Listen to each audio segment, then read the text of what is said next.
And welcome back to the baseline. We're doing another top 10. Always a fan favorite. And today, joining me is Craig and Al. And today's topic is baseball movies. Guys, are you excited about this one? Because I know I am. Woohoo! Can't wait. I've watched an insane amount of movies in the last 3 weeks, and I love baseball movies anyway, so it wasn't a hardship. But I love it. Can't wait to talk about it. Can't wait to see how our lists compare. Yeah, I am such a big movie buff, not just baseball movies, all movies. I'm the guy who quotes obscure stuff that nobody knows what I'm talking about from all these movies all the time. I'm a quote machine, useless information. But Love that. so I love movies in general, and of course, I love baseball movies. Yeah, this one was fun. I enjoyed it. I loved it. It was really, really great. I'm with Al. I watched a lot of baseball movies and um, within the last couple weeks. But yeah, this one was really, really fun. I enjoyed this one. Right there with you, my man. All right, well, let's get to it because I'm excited. I'm waiting. I'm excited to see what you guys have. So let's start with my number 10. And I put it low because it's one of the newer ones. Actually, I didn't even realize it was this old. Now that I'm actually looking at the year it came out. But I don't know. I fell in love with this the first time I watched it. I think I watched it like at least 5 times. Within every time it's on, I always watch it, and that's Moneyball with Brad Pitt. Oh, I love it. That's my number 9. Oh, really? Yeah, It didn't make my list, but it's in my honorable mentions. Jordan, All that's right. the one I said I paused as we were getting on the link today. I was halfway through it. Oh, really? Yeah, Nice. and I've seen it multiple times, but I was just watching it again to see if I could find anything to talk about specifically. You know what I mean? Right? Yeah. Um. Yeah. I mean, Moneyball. It's a fantastic movie. I really enjoy it. Um. A lot. It's about the Oakland A's when they went on that 20 game win streak of basically like non big name players. They were trading everybody. Uh, it explains that in the movie, and they had you know just a bunch of guys. I think the only one that I really know was David Justice, which tells you a lot about that team. And they still ended up winning 20 games. I think it was a record for a while in Major League Baseball.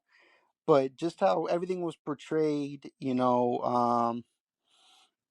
you do a backstory and it's true. Like Billy Bean never, as a general manager, watched any of the games. Nope. Yeah, that's wild, isn't it? Yeah, and I'm like, you're the general manager and you just don't watch any of your games. What? Like, how do you know what's working and what's not? you Do you, know? do you think Billy Bean would have been as successful and storied if he was in a big market team? He would have never done what he did. He would never have had to do what he did if he was. Right, but so I'm not convinced he would have been good at it. It's hard to say, but he did build the team that had Tejada, Giambi, and that won 102 games. So Yes, yes, it's hard to say he wouldn't either. I don't know. I don't know. I think he went off the rails with the whole experiment over time, but it was a fascinating 1 year. You know what I mean? yeah, I'm not sure. I'm giving a total wishy washy answer there because I just don't know. He, you know, No, yeah, I agree. Um, but yeah, no, it's definitely just I don't know how everything was portrayed and everything. I don't know. It's just really, really well. And I don't know. I liked it. It was definitely one of my personal favorites. And but also to answer your question, I kind of with Al. I don't know if Billy Bean would have been good or not if he was on a team like the Yankees. I don't know. Yeah, Yeah, it's hard to say, man. It's it's impossible. interesting. Yeah, it's interesting, and it sucks that we're not going to get a chance to see if maybe he does get the would have gotten that opportunity because it would have been interesting. I agree, 100%, 100%. Here's something we do know, and here's some interesting stuff about this whole thing. Couple things. One, you mentioned David Justice, who was 37 years old, and his last year in baseball, and he had a pretty good year. He put up an OPS in the eights, in the 800, low 800s or high sevens. Two other main characters in this were, and as far as players, were Chad Bradford, and guy, I love a knuckle dragging pitcher, and Bradford was a knuckle dragger, and he nobody wanted him. He pitched 82 miles an hour fastball, and he ended up having a heck of a career. And his ERA for his career is in the low threes. His WHIP is 1.2, and it pretty much started with that A's team. He had a few years in the majors before then, but nobody was really buying into him, and so that one ended up working out. The other one is Scott Hatteberg. You guys remember Scott Hatteberg? Oh yeah, he was big in the movie. Yeah. Dude, and by the way, played by Chris Pratt, who went on to be a superstar, and at the time he was a nobody, pretty much. Yeah. And check this out. Before he was in the majors, he was 32 years old when he was signed by Oakland, and he had played for Boston his whole career. He had never, he had a couple seasons, 2 seasons where he had an OPS in the low 800s, but it was wildly up and down for him because of injuries. He had the first year he had an OPS of 804 was in his age 28 season, but then he only played 30 games the next year. And so he was up and down, injury, lots of crazy things happened. They switch him to first base, which is a big part of the story in this movie. He ends up with his highest single season WAR by almost 2 points, 3.3. Played 136 games, had an OPS of 807, had a batting average of 280 and this was big key to the whole Moneyball thing. He had a batting average of 280, but an on base percentage of 374. And this stuff directly correlates to Major League Baseball's approach nowadays. I mean, this kind of guy would not go unnoticed anymore, not even close. And then he ended up having a decent rest of his career. He had OPSs over 800 3 times the rest of his career. So I mean, it's a fascinating tale. The other really interesting thing, Paul DePodesta. Do you guys know that name? Yes. Uh, yeah. I wouldn't have been able to tell you much because I kind of forgot, but Paul DePodesta was the Jonah Hill character. Now, for some reason, I think he's an odd bird. He didn't want his name used in the movie, so they called him Peter Brand. But he is Jonah Hill in this movie. That was the character, and DePodesta ended up becoming the GM of the Dodgers for a year or two. They fired him pretty quickly because they didn't like the hiring he made or lack of hiring that he made at manager. But you know what he does now? This is wild. I was like, whatever happened to Paul DePodesta? And this is wild, man, because this does not speak well of Paul DePodesta. Is he was hired by the Cleveland Browns in 2016 as their chief strategy officer, Really? and he is still there to this day. And the Cleveland Browns had a winless season under Paul DePodesta, and they have been 55-96-1 since he was hired. Wow.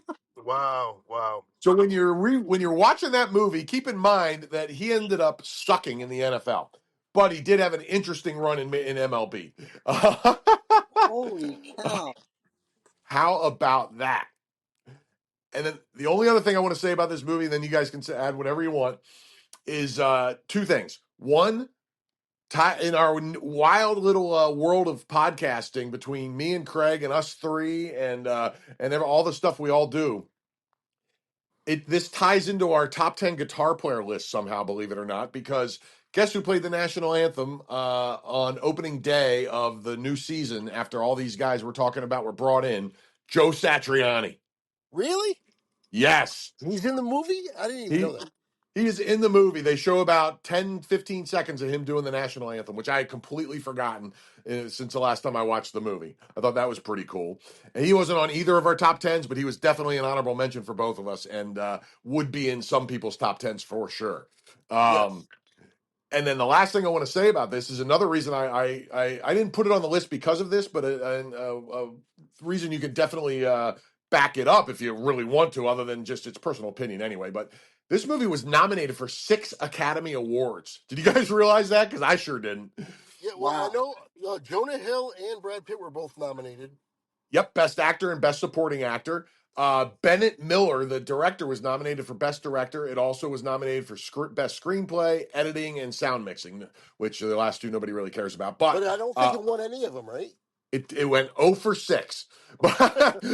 and Bennett Miller is also known for the movie Capote, which is a great movie about Truman Capote, and Foxcatcher, which is a depressing ass but really good movie about the murders of the U.S. Olympic team wrestling team members. Wow. Oh yeah, I've Brad heard about Pitt. that movie. Brad Pitt was too short for the role. You know how tall Billy Bean was? Oh Is yeah, Billy Bean's like 6'4", and yeah. Brad Well, Pitt's they had 5'10". that. I'm with you 100%. But the craziest casting in the whole movie is having freaking Philip Seymour Hoffman play Art Howe. Art Howe looked like he was chiseled out of granite, and Philip Seymour Hoffman, who's one of the greatest actors in the history of Hollywood, is a lump of dough. Yes, yes, he is. But he's a hell of an actor. Absolutely, and so is Brad Pitt. So we live with it. Yeah, yep, Yeah. yep. But Tom Cruise plays a jet fighter pilot in the Air Force, and he wouldn't be able to get in the door because of his height. Yeah, isn't he like 5'6"? Yeah, and that's what they list him at, which means he's probably 5'4". Right, right, right. You know what I want to do? I want to read the book I because read the book. this was a book originally. I did not read the book. Yeah, the book's interesting. It's I read the book, and now I can't quote it because I read it when it came out, and that was 2030. That was 30 years ago now, I guess. But yeah, I read the book and really liked it. And I was excited for the movie because I had read the book. Nice, nice. Nice. Um. Also, I think. Yeah. That's my take on it. I like it. Also, because now that we're talking about it, it always reminds me of that one scene of him turning down for the offer from Boston. That's crazy. But I guess GMs always hold a spot in their heart. He turned down 5 years and $12.5 million to be the Boston Red Sox general manager.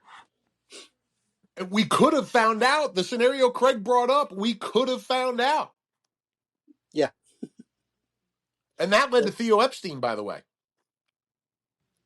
yeah, Yeah, yeah. But If he takes that job, we might never find out about Theo Epstein. you know what? Yeah, that's true. yeah, That is true. So I guess it worked out for for both teams. Yeah, yeah, I guess. I mean, did it really work out for the A's in the long run? They never won a damn thing ever again. No, yeah. It's true. but then towards the end of his general manager career, because I think he's the president now of the A's. I mean, they did have a lot of playoff pushes and stuff until they destroyed it again. Um, They were kind of like the Tampa Bay Devil Rays without making it to the World Series, where that you respected what they did with their owner's complete lack of commitment. right? Yeah. Yep. All right. All right. Well, that's my number 10. Anyone want to Great go one, for their Craig. number Feel 10? free, my man. Since that one was mine too at number 9, and I talked about it a lot. Please go next. All right. I went. No, I'm not actually even that big of a fan of this movie. It's okay, but I think because of its iconic status, you kind of just got to put it on there, and that's the Bad News Bears. Oh, okay, that's my number 7, and I love this movie. Yeah, I like it. I don't love it. I like it. But like I said, I know it's iconic because that's how people describe it.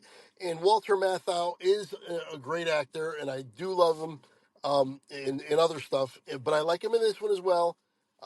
Just the whole. I mean, yeah. Now that I'm thinking about it more and looking at some of the stuff, yeah, it was pretty good. The fact that he was an alcoholic ex baseball player who had no interest in doing this is pretty funny. It is. It is. And let me just say this real quick, Rick, and then go to town. What this is a type of movie that will never, they can never dream of making it ever again. And when they did the remake, they changed a lot of stuff, and they had to because this was insanely politically incorrect, and some of the stuff should never be said again, and had to change. And I mean, some of the stuff I won't even. I'm not even going to read some of the quotes from this movie because some of the stuff that comes out of the kids' mouths is beyond comprehension today. Yep. Both managers of the two main teams in the movie are complete assholes. Yep.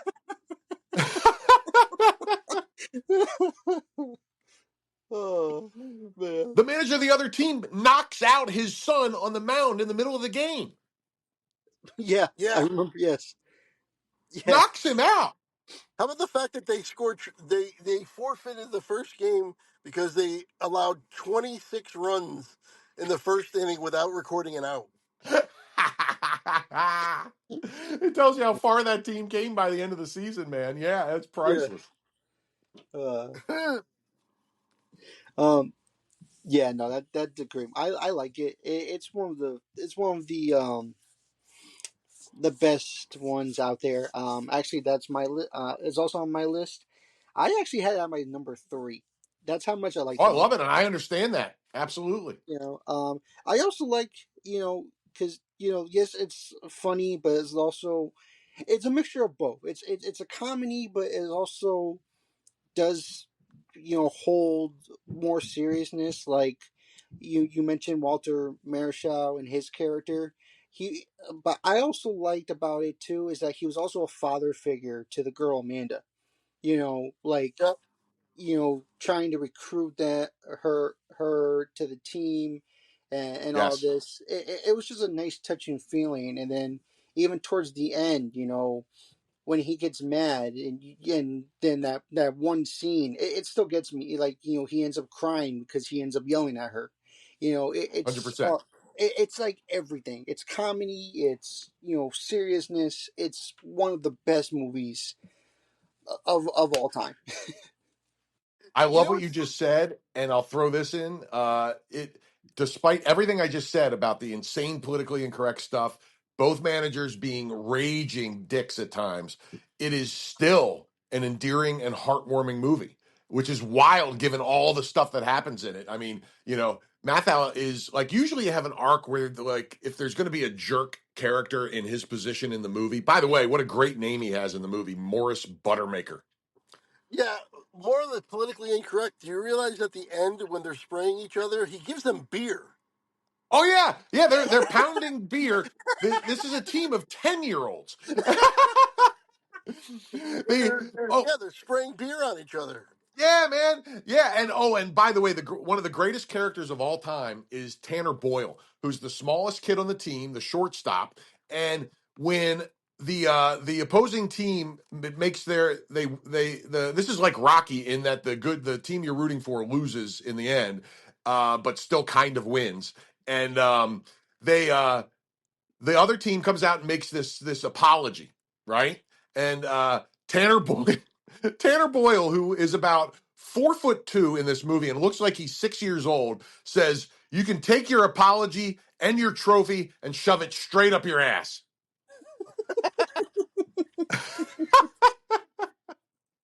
Oh man. Oh, it's so good. And who's the sponsor of the team that goes on their uniforms? Chico's Bail Bonds. Yep, and that is an all-time great fantasy baseball team name. That was my buddy Keith's name for 25 years. Yep, Still I was is. in the league with somebody for about the same amount of time, and this other guy was in there too for a long time, and he was Chico's bail bonds. That's so awesome. That's so freaking Yeah, awesome. I man. love it. I love it. Yeah, man. Priceless movie. Oh, and we can't mention the Bad News Bears without mentioning the king of cool, the all-time coolest like 10-year-old kid of all time or 11 or whatever they are in this movie. Jackie Earl Haley plays him, Kelly Leak, who's Oh riding yeah, around a motorcycle, smoking cigarettes and telling adults to F off left and right. yep. Yep. Yeah. Ah, beautiful. Oh, and one thing I made notes about the directors of the movies too that are on my list. And Uh-huh. check this out, man. I don't know if any of you guys knew this. I didn't. Michael Ritchie is the director of this movie. Michael Ritchie not only directed one of the greatest football movies of all time, if we ever do a pot on that, Semi Tough. If you ever heard of that one, Mhm. great Have it. nasty 70s movie, man. It's as dirty as the Bad News Bears, but it's an adult version. Okay. He also he's the king of sports movies, or one of them anyway. He directed Wildcats, which is an '80s football movie with Goldie Hawn and Woody Harrelson. He also did Cool Runnings, which is the Jamaican bobsled movie, which is a classic, a funny movie anyway. And but all that being said, he directed one of my all-time favorite movies of any genre, Fletch. Oh, I love Fletch. I love Fletch. I love it. I love it. I love it. And this guy directed it. So yeah, pretty cool. That is cool. That is awesome. All right. So you're up for number 10. Yep. Shoot. Well, two movies get mentioned. Two of mine are off my list. That's awesome. So let me just cross off Bad News Bears and we'll hit my number 10.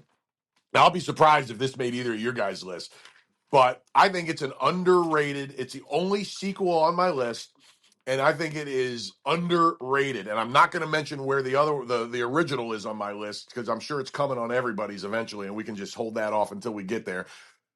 My number 10 is Major League 2. Oh, okay. Al, I'm not. Nice. I'm not gonna lie. That almost made my list, but I couldn't put it on. It's an honorable mention. I Well, love it. well, of course I thought about it, but I liked the first one. I didn't want to put two of the same franchise on the list, so I didn't do it. And I understand that, and I figured nobody would do it, which is why I did. Because, and I'll give you the a couple reasons why this one had to be in my top 10. Number one, Rube Baker, the catcher character. Yeah. Dude, He was that such guy a is as dope. funny as anybody in the first movie, and he is a quote machine throughout this movie, and he is priceless. Yeah, he's pretty funny. Yeah, no, he's funny. He And the, says, sorry, Jordan, sorry. He no, says, women, you can't live without them, and they can't pee standing up.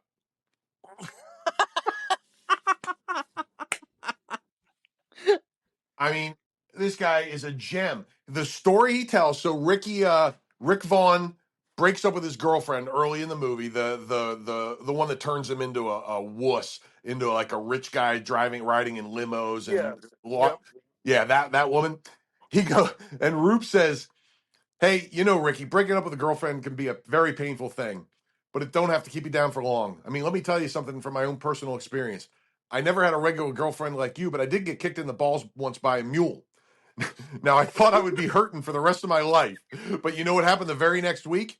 Ricky Vaughn says, what? And Rube Baker says, my mama died. Hell, after that, I didn't care no more about my balls hurting. You see what I'm getting at?"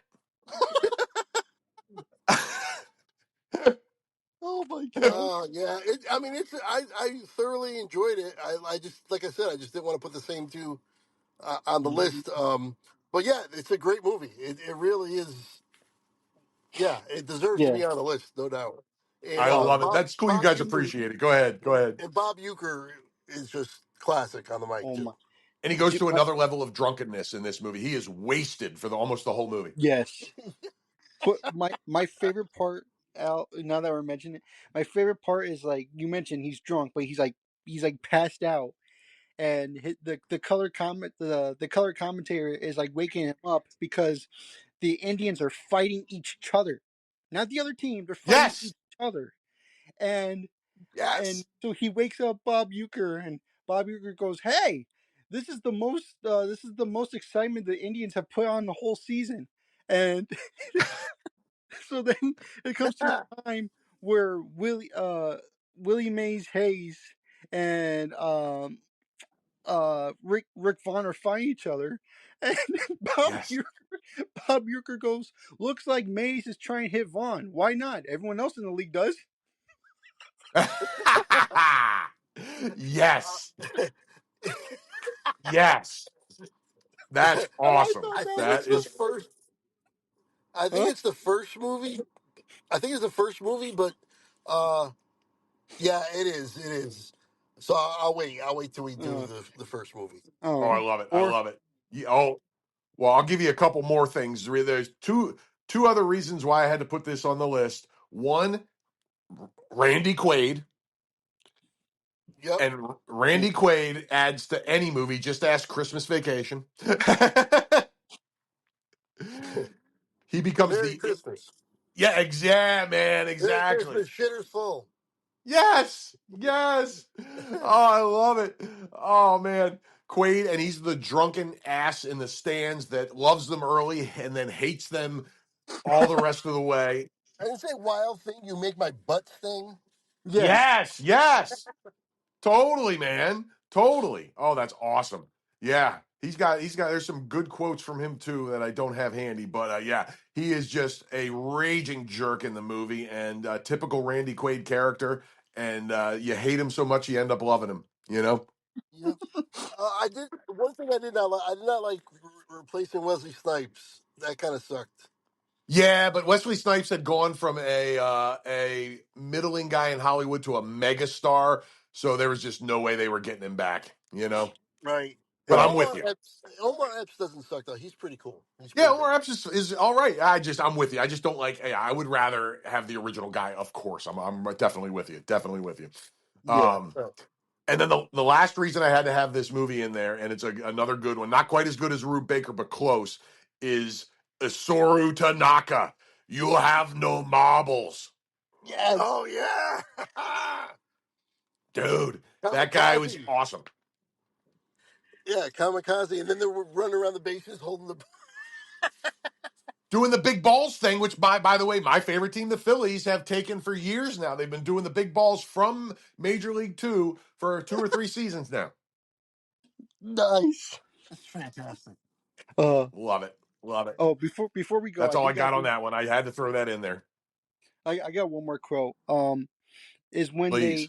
they win the playoff game against the White Sox because Vaughn wants to load the bases so he can get to Parkman.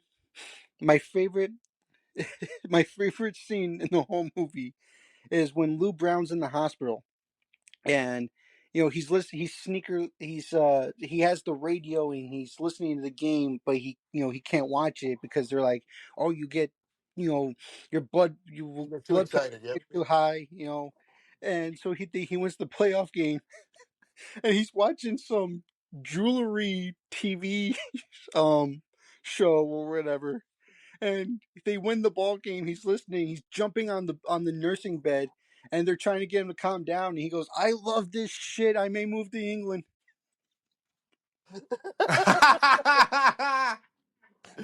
Yes. Yes. I Oh man. remember him in the hospital just jumping on the bed. Yeah, totally, man. I can see that in my head like it's yesterday. 100%. Oh, I love Yes. it. Oh, and by the way, I found it, Craig.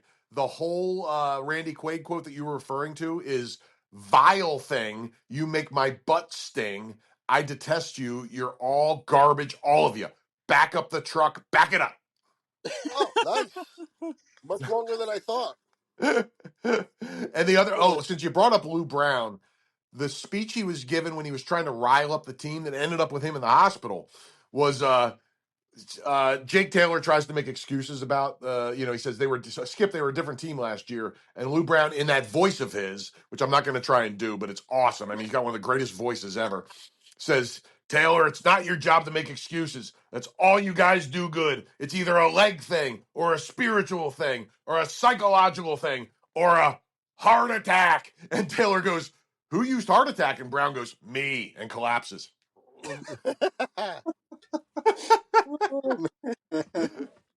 Oh, I love it. I absolutely love it. Oh, that's a good All movie. right, that's my number 10. All right, good choice. I love that. Oh man. Right on, right on. All right. So my number nine. Again, we're going with a newer movie. Just because I put this one just again because it was newer, and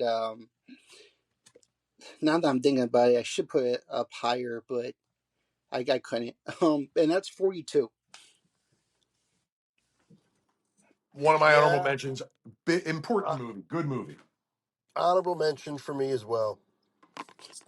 Yeah, so 42, obviously, the story of Jackie Robinson. Chadwick Boseman actually plays him, uh, which I Yep. liked. I'm really glad that he played. And Harrison Ford plays Branch Rickey. Yes. But it was nice to know that you watch this movie and you get to know his story. I mean, not that everyone know like didn't already Yeah. know his story, but it to have a different movie of it, it was really good. Like I said, Chadwick Boseman plays a great um, Jackie Robinson on this, and of course, one of the guys, Pee Wee Reese, played by Lucas Black. Towards the end of the movie, says one of the most greatest quotes ever in this movie, which is "Someday we will all be wearing 42," and it's Yes. just it's an awesome movie, and it was nice to see that all the stuff that he went through, and oh, it's just a phenomenal movie. Who did Christopher Maloney play? I don't remember him in there. Christopher Maloney is Law he's and Order. from Law and Order. Yeah, he's a bald Uh, guy, and he's in 42. I just look at the cast. I don't remember. I only saw the movie once, but I don't remember him in there. Leo Durocher. Oh, Leo DeRocher, manager. Yeah, yeah, Oh, One of the all-time quote machines in Major League Baseball. yes. Okay, yep, I remember now because he's the one that when there's like a petition going maybe I around. just didn't. Maybe I remember the manager being there. I probably just didn't remember it was him. Yeah, By I the way, remember. Leo DeRocher is nice guy. Is the nice guys finish last guy? That's his quote. Nice. Oh, Yeah. nice. Yeah, no, yeah, I think he's the one that what puts the players into a meeting because they sign a petition to get Robinson off the team, and he gets pissed about it because Yep. Brent's Ricky's like, either you handle this or I'm firing you. Love it. Love it. Yeah, couple Leo quotes since you brought it up because I love Leo DeRocher's quotes. God watches over drunks and third basemen. Win any way you can as long as you can get away with it. He was known as Leo the Lip. Yeah, I mean Leo. I mean I could go on and on. I mean I won't, but it is you can do his quotes as long as you can do Ricky Henderson's, and he's Oh, something else. that's awesome. Oh yeah. I actually heard a new Ricky Henderson quote Oh real please, fast. Oh God. It was Will Clark. Will Clark was talking about it. How he used to go Ricky Henderson to steal the base, Hmm. to steal second, because he thought it was funny because Ricky would talk, of course, in the third person, and he'd get on first, and Will was like, "Is Ricky gonna go? Is Ricky gonna go on this one? When is Ricky gonna go?" And Ricky's like, I got the stop sign." And Will's like, "Nobody tells Ricky not to go. Nobody gives Ricky the stop sign." And he actually stole second. And then when he got up, he pointed at Clark like, "See, I told you." oh my God, that's great. That is So Will Clark used to great. have fun with him on first base. What a riot. Awesome. Nobody tells Ricky. Nobody gives Ricky the stop sign. I love that he went like, what is that, like fourth person when you talk to somebody else in their own third person? No, it's so great. Oh, that's Uh, awesome. I never heard that. That is so cool. It's one of my. that- He's been one of my favorite all-time players. Oh, me too. Me yeah, too. It's hard to top Ricky Henderson in many ways. Yeah. I agree. Anyway, let's get back on brand because we just keep going on tangents. I love it. I love it. Yeah, and But important. This was an important movie because it's one of the most important subjects in the history of race relations, and they did it well. It was important that this movie was done well, and they did it. They pulled it off. Thank goodness. yep, Yeah, I agree. yep. Phenomenal movie. All uh, right, all right, so Craig, you're number 9. my number nine. Number nine. Okay, well, I probably should have had Moneyball here, but instead I put in a movie that is kind of hokey and not even really all that heralded. But this is my list. I like the movie, and it's Rookie of the Year. Oh, right on. I like that movie. With the kid from American Pie. Yeah, totally, man. Totally. I love that movie when he's throwing 104 miles an hour because his arm got broken. Yes. Yes, totally, I love that. man. Yeah, and then they put in I think it was Griffey and Bonds and everybody. They were swinging and missing in like a montage, A and then hundred he percent, loses. man. Yeah, and then he loses it at the end, and he lost the ball because his mother was the pitcher, not his father. Even though she told him that his father was a minor league player, it was actually her. Yes, Not that's right. That's right. not a That's minor so league awesome. player, but she was a player. Yeah. Yep. That's so awesome. It might be the only other movie anybody can name that the guy from American Pie was in, because I don't know anything else that guy did other than American Pie in this movie. Thomas Ian Nicholas is his name, and Yep. big bonus points for having Gary Busey in this movie because one of my favorite nutcases in the history of Hollywood. And they call him Rocket. They didn't even try to like come up with a new nickname. They just called him like Clemens. They just called him Rocket in the movie. Yeah, totally, man, Yeah. totally. They're like, screw it, we're just going to use the nickname. Yep. Yeah. But yeah. I love. And then at the end, yeah, when he's trying to like feel the ball and his shoulder gives out. I Yes, don't know. Classic Yes. montage there, slow motion. yes. It is cliche and it's kind of hokey, but I don't know why. I watched it and I just really liked it. I thoroughly like it when it was over. I was like, I thoroughly enjoyed that movie. Like, there's that, maybe I was just in the right mood for a cliche kind of baseball movie, but it's wholesome and I love it. I'm with you, I man. I didn't put it on my list, but I love the movie. Enjoyed it a lot. Yeah. So there you go. That's my yeah. number nine. Love it, Craig. Uh, Jordan, you have anything you want to add about that one? yeah, I like the I'm blanking on his name, but I believe he was one of the guys from Home Alone, and he played like the pitching coach or Daniel something. Stern. Yep.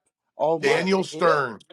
his character is hilarious in this movie. Yeah. Yeah, it's one of those Absolutely. movies where it's funnier than you think it's going to be. It's actually kind of funny. Yeah, yeah. I like my favorite Trying to part see. is Brick like Monk.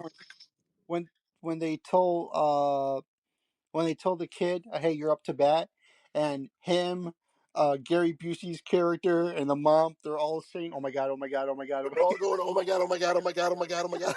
god." Yeah, like they're all saying it all at the same time, and you're like, "Oh gee, oh And he man, walks because he doesn't have a strike zone. yeah." Oh, it was. Oh, it's so funny. Actually, that made my list too. I actually had that as my number 7. Um, Oh, really? yeah, I like that movie. It's one of my all time favorites. Um, Oh, but yeah, fantastic. That's it's awesome. awesome. Uh, Dude, and the one of the quote, I was trying to remember something and I found it. The Chet Stedman character gave the advice about the 3 R's of pitching. The 3 R's of pitching are readiness, recuperation, and conditioning.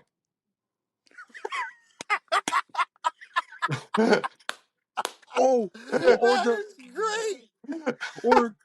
the other one when he's telling the kid you gotta like keep your arm ready, and he goes, "I got a secret." He goes, "It's hot ice." He goes, "I heat up the ice cubes."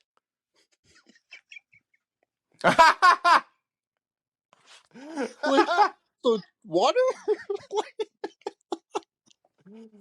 Oh. Oh, that's Hot great. ice. That's Hey, awesome. oh, okay. Jesus, I'm. Oh my God, I'm in a parking lot, and I thought I looked over and I thought I saw a dog in a car with closed windows, and I was like, it's not crazy hot, but it's still hot enough where he shouldn't be in there. And it's a person. He just got a big old floppy mop on top of his head. I thought it was a dog. It's a person's in the car. Oh, that's hilarious. Oh, that's so funny. Woo! Oh, that's Right. priceless, man.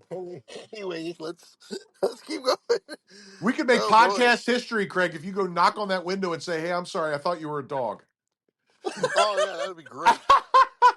I was about to be like, guys, I'm gonna go real quick because I gotta make a phone call. I gotta let somebody know. Oh, that's the best thing ever. Oh, that's so good. Well, he's got the seat down, and so I could just see his hair, and it looks like a dog. But then Oh, he moved, and his leg came into view, and I'm like, oh, that's a person. Okay.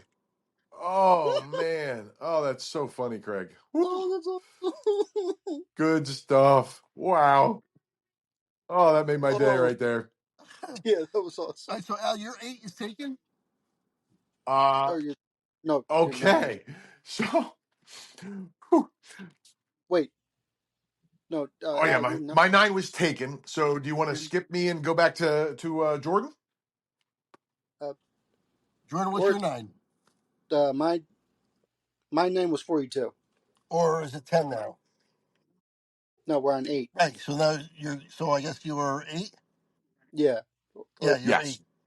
okay, so I'll go with my 8. Um, Again, another movie that's a classic, and I'm mad at myself that this is low on this list. Uh, but I put my number 8 is The Sandlot. Right on. Okay, One of my honorable mentions. that's my number 3. Oh wow, Great okay. movie. Oh, it's Yeah, fantastic. I like the Sandlot quite a bit. I mean, again, it's kind of an age thing, probably. I did not go back and rewatch this, and I kind of wish I did. I thought I knew it well enough, but I saw this movie a bunch when I was younger, and it's one of the ones. I grew up. Baseball movie that I grew up with. When I was a kid, and I would think of baseball movies, it was always The Sandlot. Yep. Yeah, I agree. Plus, it had a younger James Earl Jones. Come on, Totally, man. Totally. Yep. Yes. Dennis Leary, he's in it as well. Oh yeah, you gotta love Dennis. I mean, one of the all-time great jerks. You know what I mean? He play. You know, he has a song called "I'm an Asshole." Yes. ASSHOLE. But yeah, even in their Wikipedia page, it describes it as a cult film because it didn't do all that great in the box office. It only made $34 million, but has Wow. since become a cult classic. No doubt. No Yeah. doubt. But Yeah. come on, you're killing me, Smalls. Yeah. How many people don't know that? Don't know Yes. that quote? Oh, totally, man. Yeah. Plus, you have James Earl Jones, who makes anything better. Yeah. Yeah. Yep. Yep. Oh, So yeah, yeah. I'm all about it.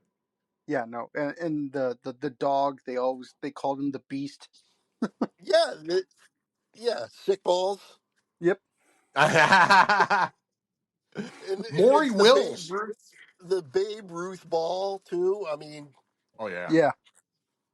Oh, that's my favorite part. It's like when they ask about the ball, and he's like, "Oh, I got plenty of stuff." And it's like all the Yankee players, and he has the ripped up ball, and he's like, "Well, Babe Ruth signed this." He's like, "Oh, George signed this." He's like, "Yeah." He's like, Oh, well, you're dead where you stand right now.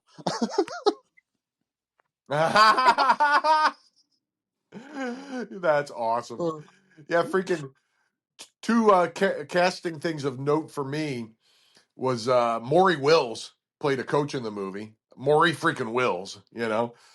that's Mhm. pretty awesome. And I don't remember him being in this, but then again, I wasn't into classic movies like I am now. Lon Chaney Jr. I don't know if you guys know that name. If you're not a classic movie fan, you wouldn't, but he was the original Wolfman in the classic Wow. movie. Yeah, yeah. And he was also in one of my favorite movies of all time. If we did a top 10 movies of any genre ever, Abbott and Costello meets Frankenstein would be in it for me. And he was in that movie. Wow. Abbott and Costello. They had the best baseball comedy routine of all time. Abso-freaking-lutely. Who's on Yep. first? Yep. Yep. Oh yeah, that's a good one. One of the So greatest anyway, comedy routines ever. yep. So yeah, I'm right there with you, Jordan. We're putting it on the list. Like I said, mine all the way to number three. Um, you know what? Hang on, I might have misspoke. I'm sorry. It's my number four. I Okay, that's all right. apologize. Oh, that's For a okay. But second, I thought you were yes. going to say it is a dog in that car. No, no, no. The woman came back.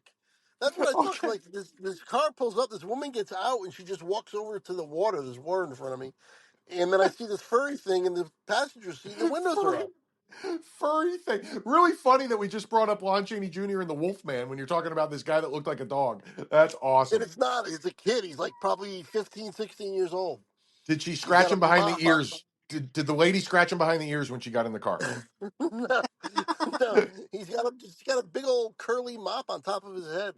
That's so awesome, man. Oh God, that's great. Oh my god. So, all right.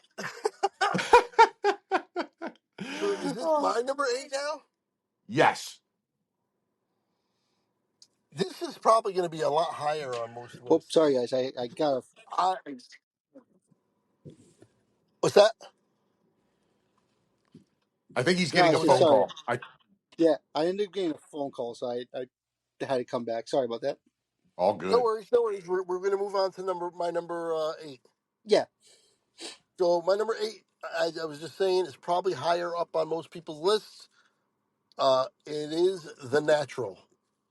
Holy bonkers, Craig. That's my number 8. Really Yes. Wow. Yes. nice. A little Unbelievable. before, but part of the reason why it's not higher on my list is it's not a younger. It's not a movie that was out when I was younger. A lot of these have like emotional connections when you were a kid. At least for me, they do.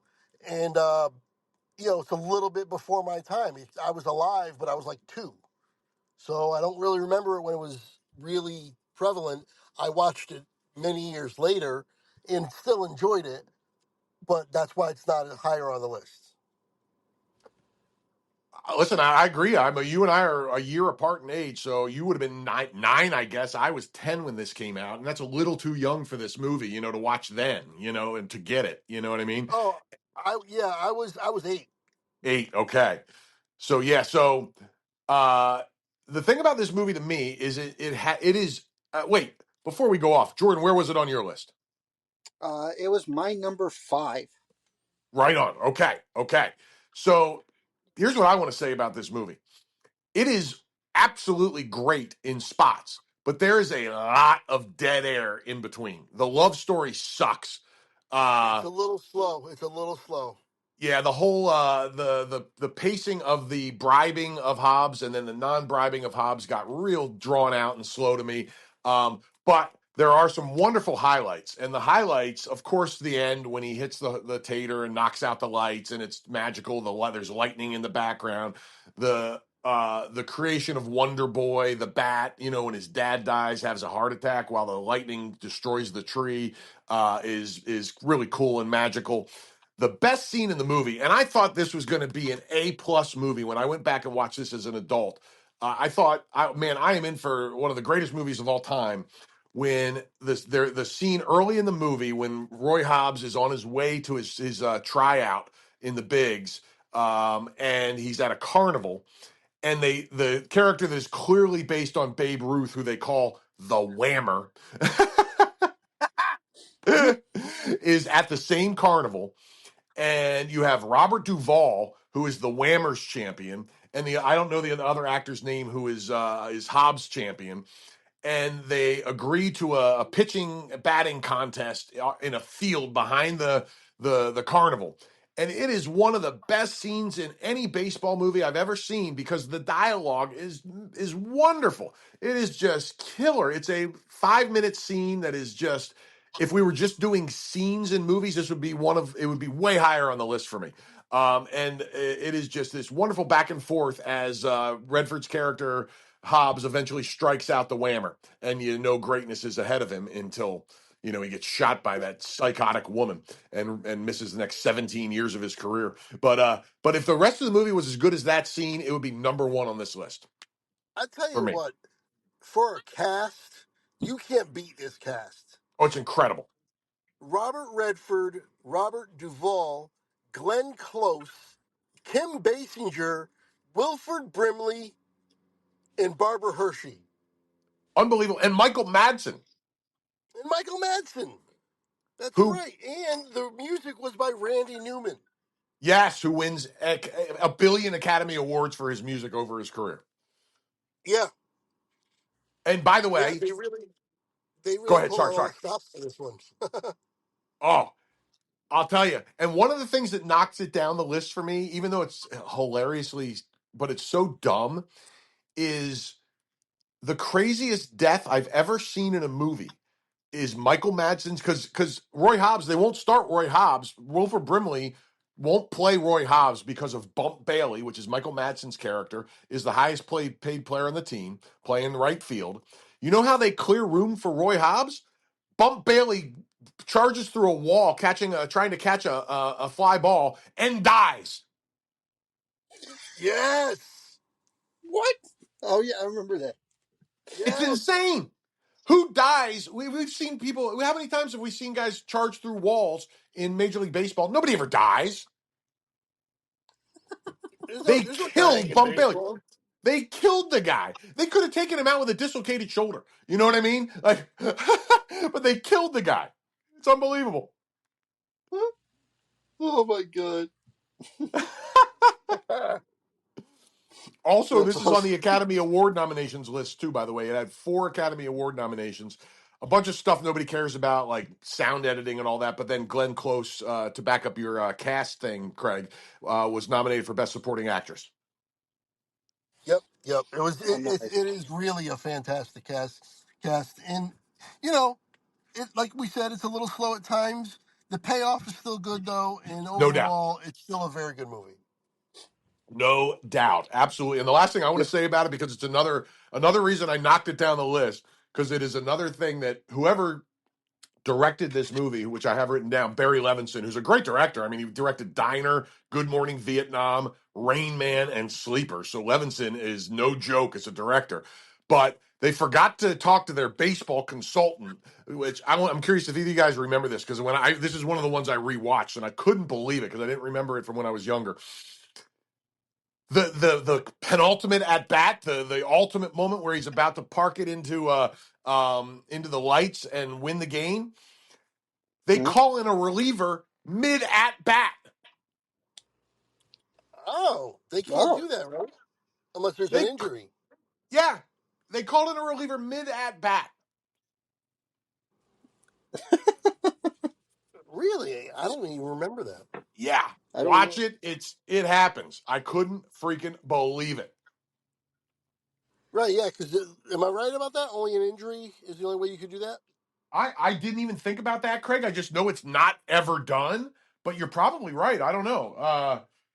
I will as if somebody else wants to talk, I can try and look it up. But it just isn't done, and maybe it's a rule. Maybe it's just not done. I'm not really sure. You're probably right. I just couldn't believe it because nobody does that ever. Right. Right. Right. Yeah, no, Hmm. that's crazy. Oh, So that's that's a good. Um. So Jordan, you said that was your number what? that was my Hold on. Number 5. Oh, here it All is. I right. found the rule. I found the rule. You can replace a pitcher mid at bat, and here's why it's probably never done. Other than that, it's just weird. The caveat is the new pitcher must face the batter currently at the plate, and then continue to face a minimum of 3 batters in total. Well, right, but that's the new rule. The three batters rule just came in what 10 years ago. Yeah, I don't So know. that's the new rule. I don't know what the old rule was when this movie came out. Because the new rule, that's not very old, right? That's like what 10, maybe 15 years old, where you have to I face three batters with every reliever comes in. You have to face three batters, let's see. a minimum of three batters. Oh, geez, it was only in 2020. Oh yeah, so 5 years ago, yeah, they just instituted that where you can't remember leading up to that they were bringing in people for one batter and then another guy for another batter, and that's part of the whole speeding up the game stuff. Is no, you can't do that. You have to face three batters at least. No, the old rule says right here they could do it. But when did I think either of you guys ever remember seeing a relief pitcher brought in mid at bat? I've never seen it. right. I don't remember seeing Rule or it, no but rule? yeah, Jordan, you could do it. But I'm talking about the rule, the three batter rule. That's only 5 years old. Because I distinctly remember people coming in like a left-hander was up, they'd bring in a left-handed reliever, he'd face him, and then the next batter's a right-hander, they'd bring another reliever or That Oh, used a to happen all the right-hander. time. here you Right. go. But I'm talking Remember about that? I'm talking about with a count of 2-0, and then they bring in Right, a new right. pitcher. No, Well, I don't remember that ever. here you go right here. This is well uh the Yankees. It was in 2015 where do Girardi took out Betances, pulled Wilson and replaced him with Dylan Betances. Ooh, remember Dylan Betances? Holy cow! And the count was 1-2. Right. I'll see how Yeah, many examples of that you can find in the history of Major League Baseball. I bet it's less yeah. than It's 10. probably a handful. Yeah. Yeah.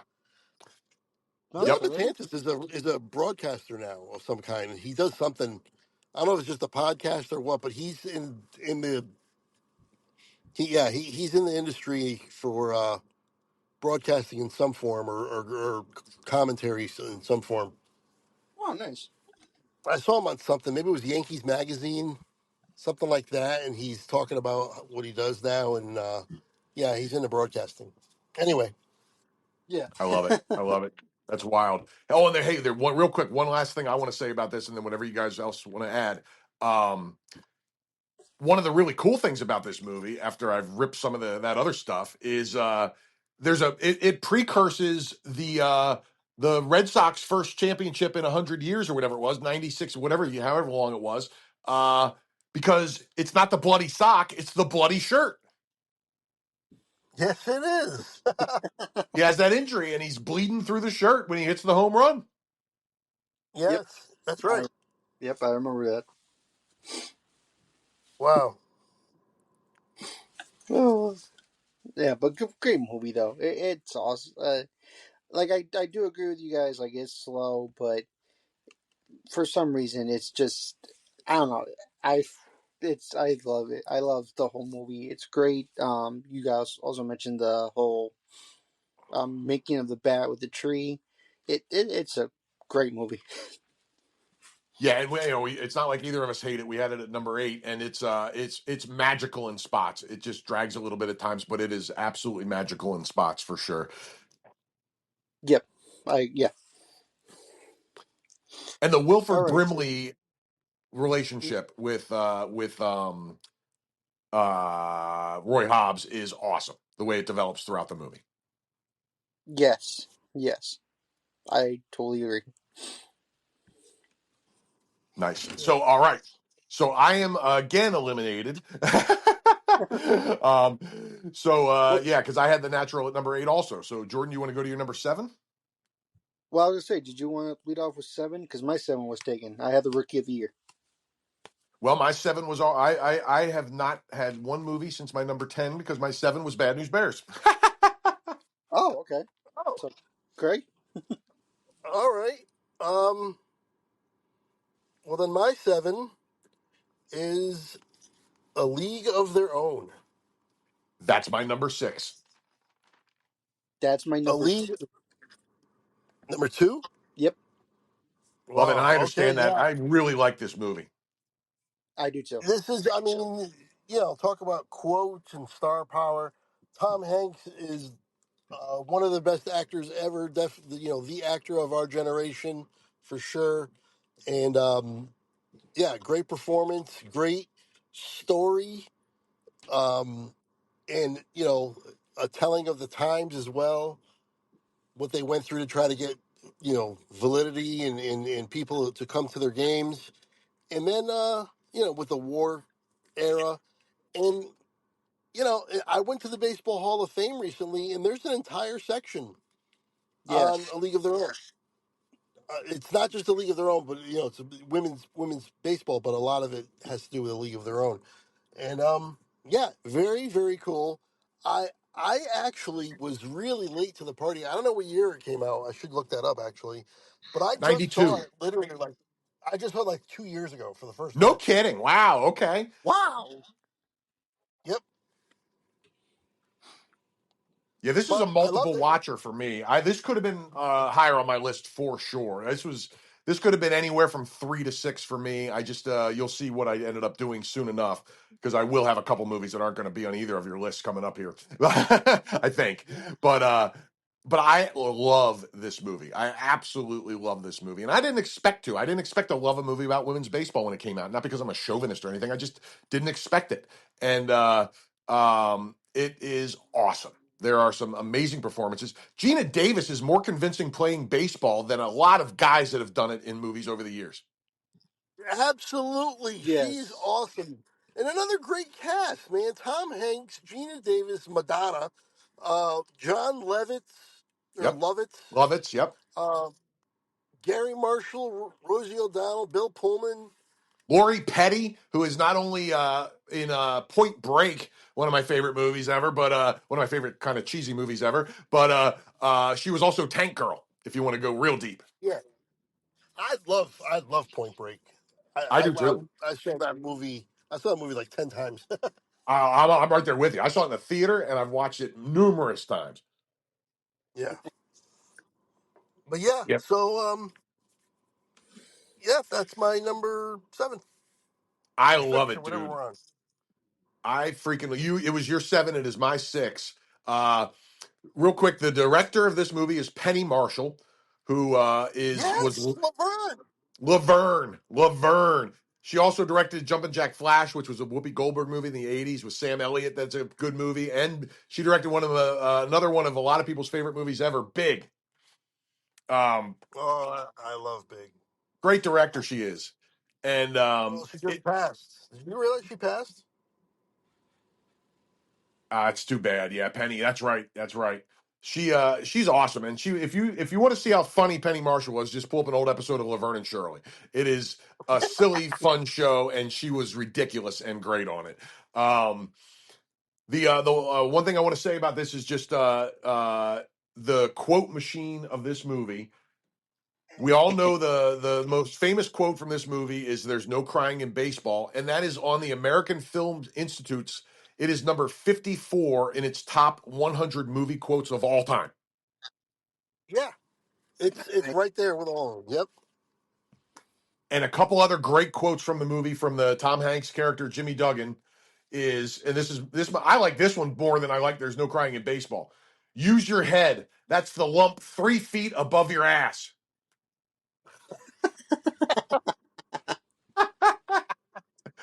Uh, Oh man, just a Great. fun, great movie. Well done. It was important that they got the baseball players to look good, and they really did, man. They got some nice female athletes, and they pulled it off. Like I said, better than a lot of men that have ever attempted to look like baseball players. Yeah, They really did it well.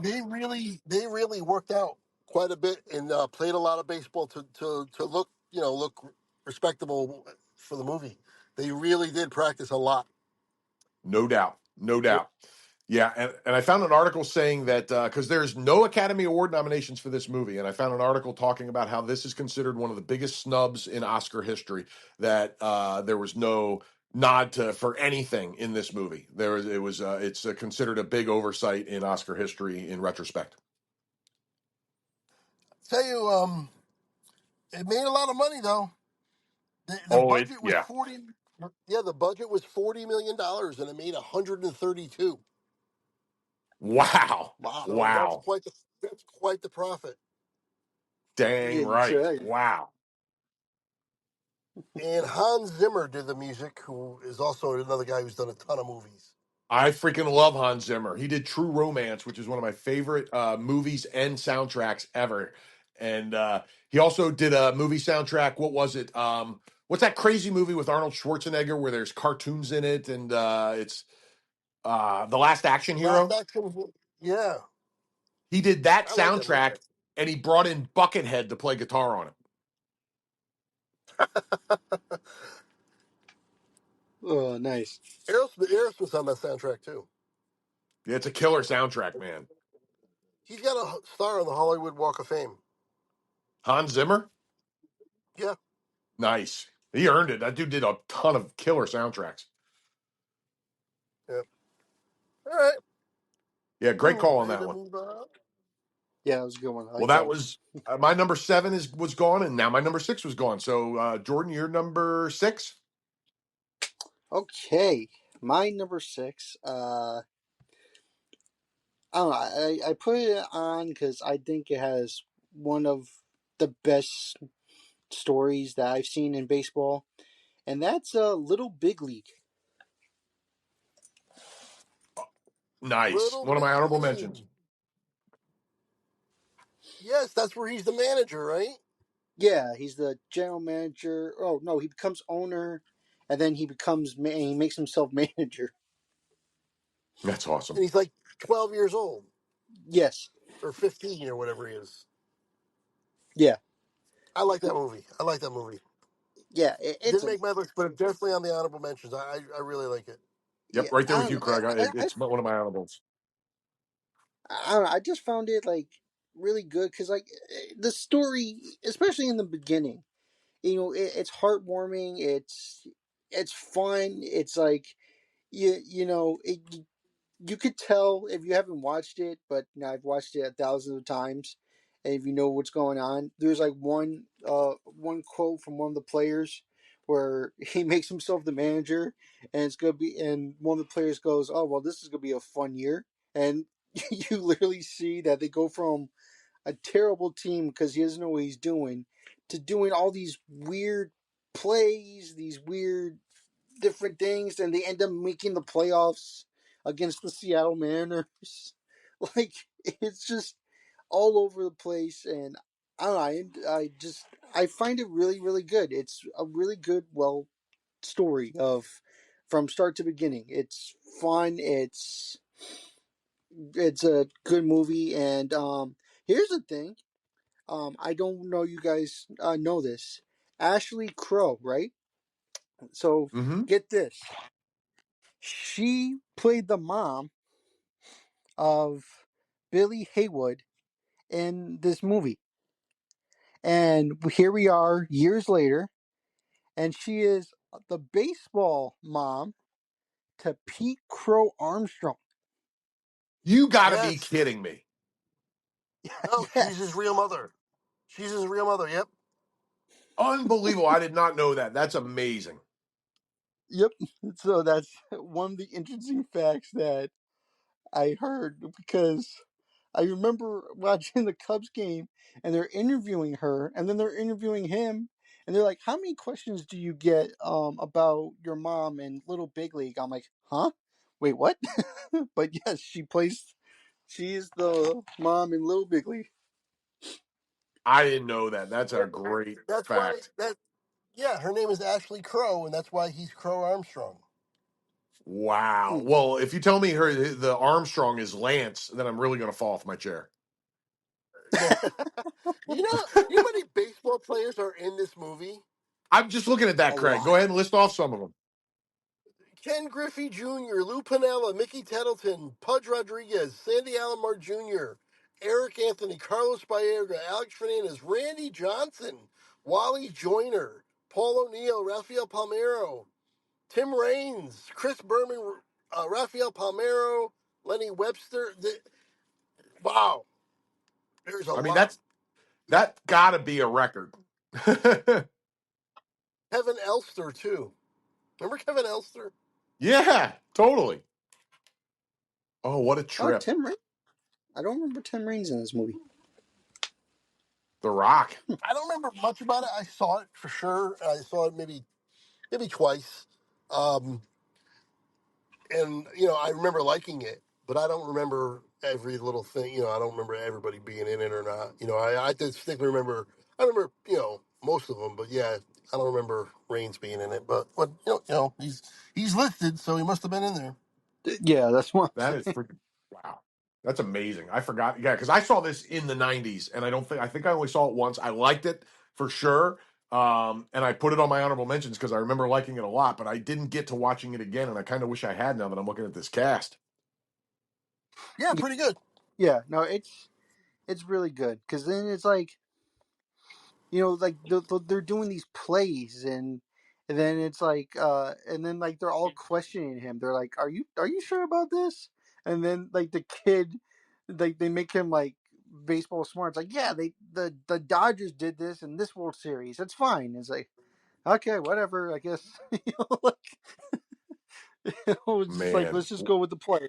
You're the manager. oh, that's great. That is great. Yeah, Yeah, good call. That's a good one. That's a good one, man. yeah.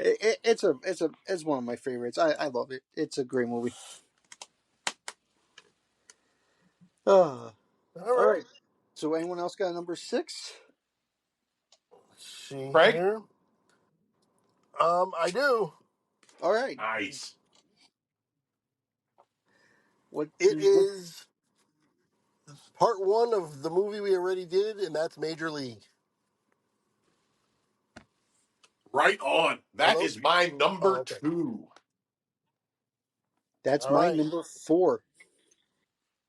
Yeah. I love this Obviously a movie. classic. Yep.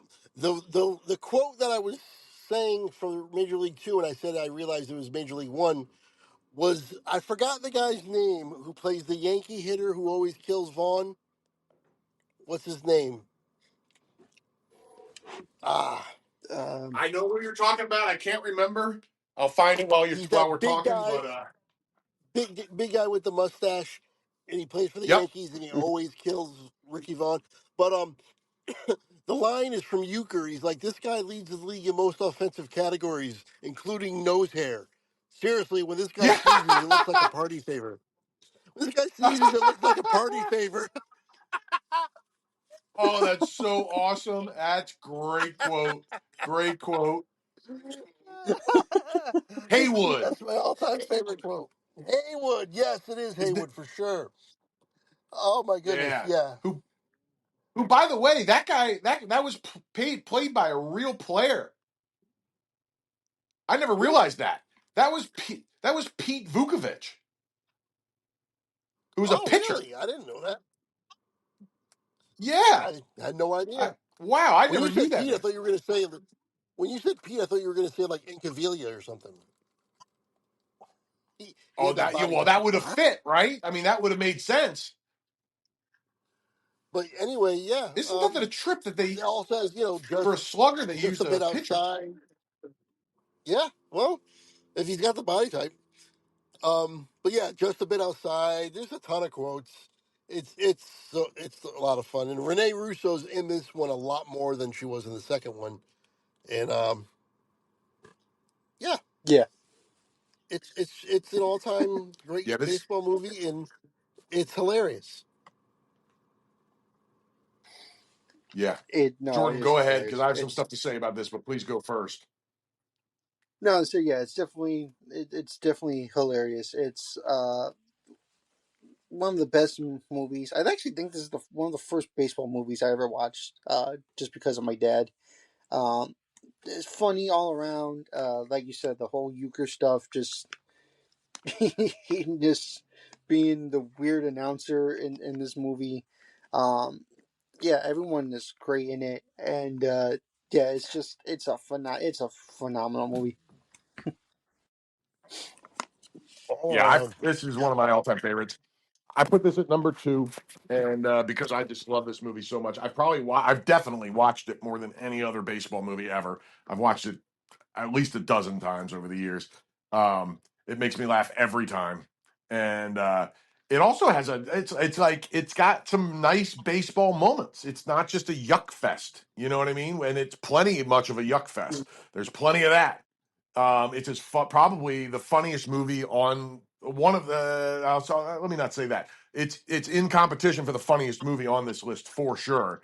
Um, it has Wesley Snipes. It has one hell of a cast. I mean, Charlie Sheen, Tom Berenger, Dennis Haysbert, who was the president on the first season of 24, if anybody remembers that show. I um, love that show. I had the DVDs, box sets of that show. I was just obsessed with that show. Me too. Me too.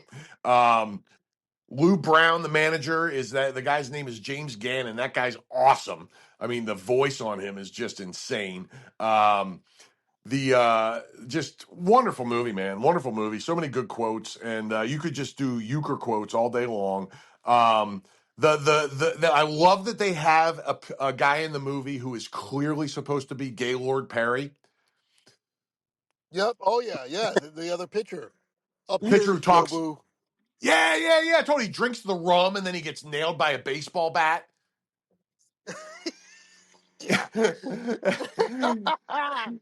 He talks about all the different stuff he has all over him that he's going to use for to make spitters, including Vagisil and his own snot. Yep. Oh yeah. I mean, it is He's got unbelievable. Vaseline on his under his shirt. Yes. Yeah, man. Yeah. Oh, it's unbelievable. Oh, here's the quote. Actually, I just found it. I can't believe I found it right away. But what's that shit on your chest? Ricky Vaughn asks him, and he goes, Crisco. Then he runs through his hand through his hair and says, Bardol. Wipes his finger on his hip, Vagisil. And he says, any one of those will give you 2 or 3 inches drop on your curveball. Of course, if the umps are watching me real close, I just rub a little jalapeno juice up my nose and I get the ball loaded up. Unbelievable. Unbelievable. Wait, I That's don't remember. fantastic. I don't remember this quote. It's Bob Euchre quote. He goes, just a reminder, fans, coming up in our Die Hard night here at the stadium, free admission to anyone who was actually alive the last time the Indians won a pennant." Perfect. I like Perfect. I like the guy who's the color commentator with him, but he never says anything. And he asks him a question. I forgot what the question was, but he just goes, "Yes." And then he's like, "He's not the best in the business for nothing, but folks." Oh, that guy who says like 8 words, not even, probably like 5 words the whole Yeah. movie. And he's the color commentator. Yeah, he Yes. asks him a question, and he just very calmly and softly says, "Yes." And then Ah. he's not the best in the business for nothing, folks. Oh, the way they play off each other is so funny. It is great. Oh, Yep. beautiful. So Beautiful. that's my number six. Yeah, my number two. And where did Yes. you have it, Jordan? I had it number 4. Right on. Right on. All right. I love it. Well, my number six was League of Their Own. So, Jordan, you're number five. My number 5 was The Natural. Okay. Craig, do you have a five left? Yeah. All right. Nice. My number five could be my number one, and I considered it my number one.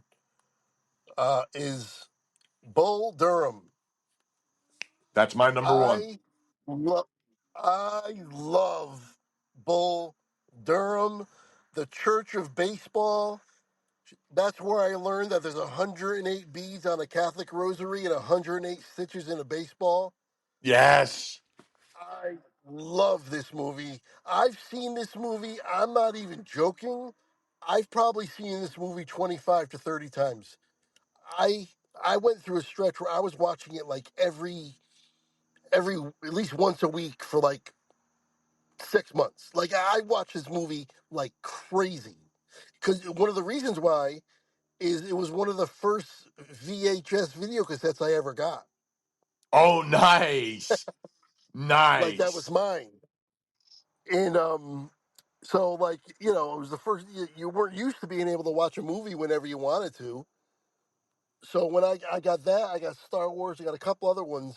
Back to the Future was another one. The Goonies, but yeah, I got them all like in a few months span because I never was able to before, and that was it. I watched that like crazy. I love that movie.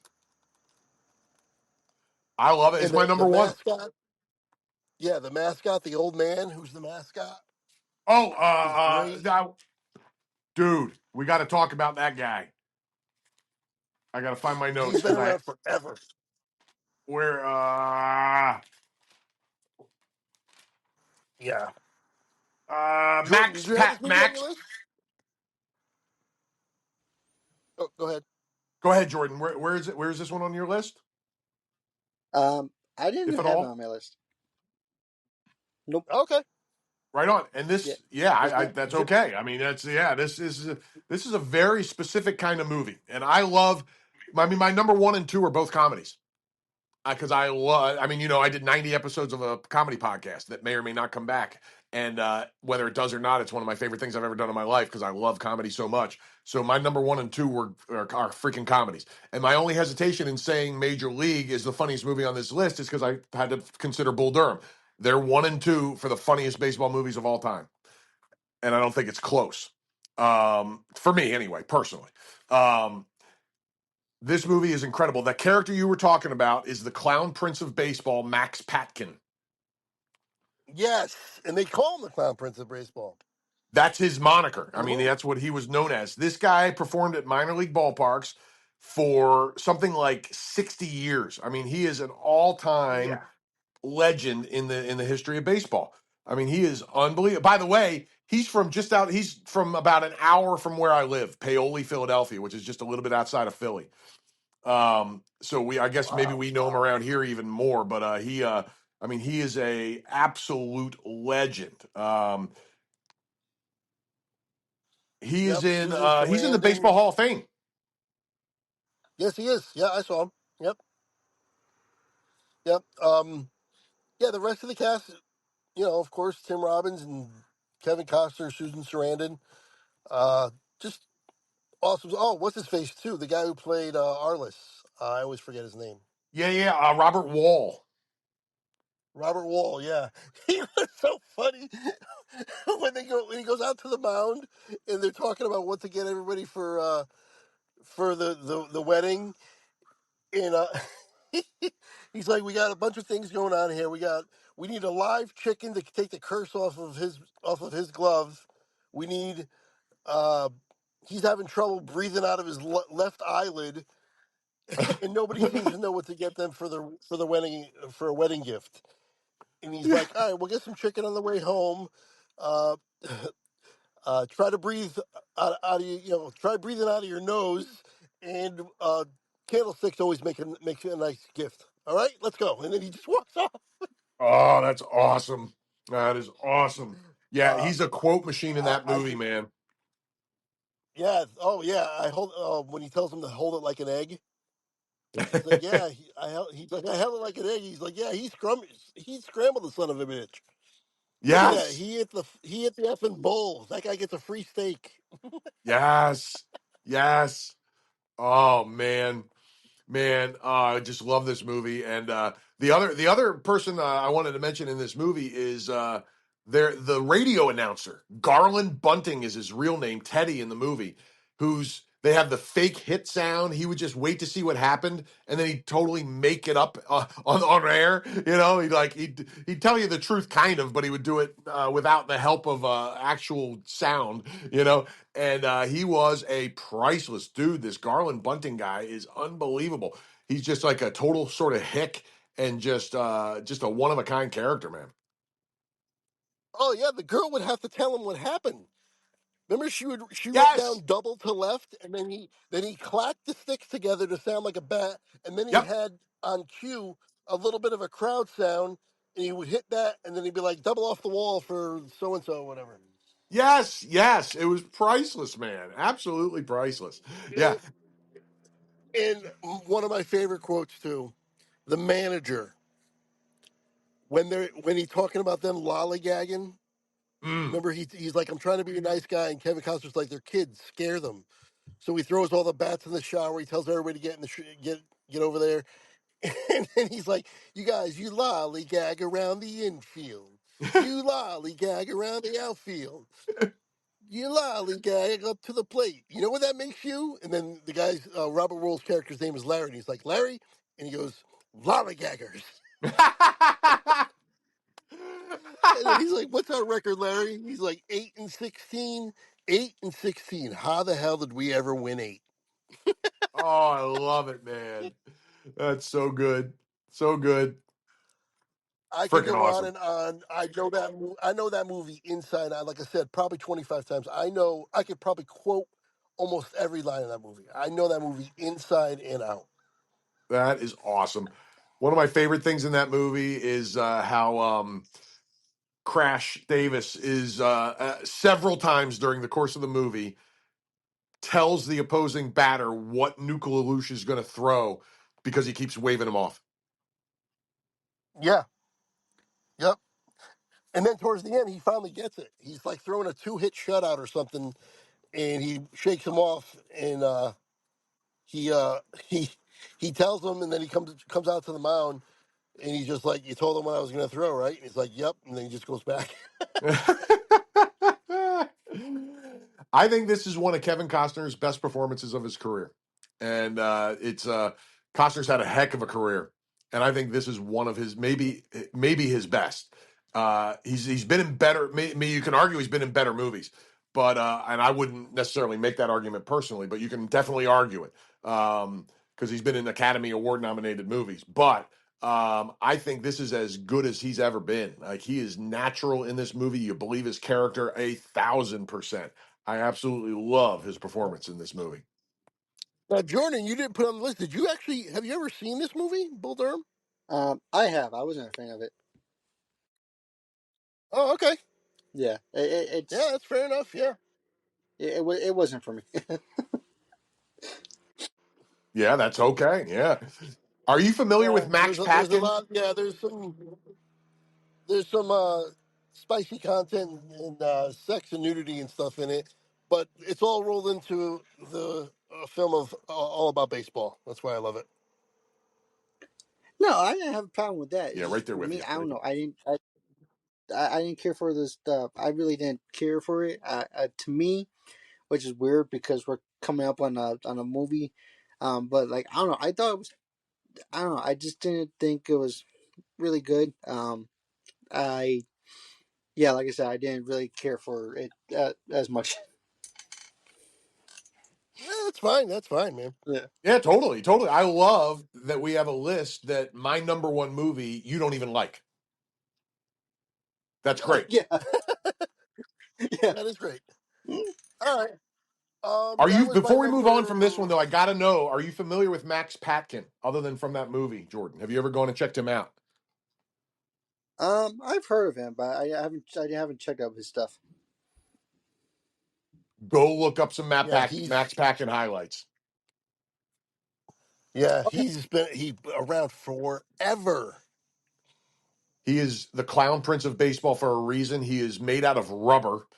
He has Yeah, just, I mean, he is a his one of a face looks kind. like he's made out of rubber. He does.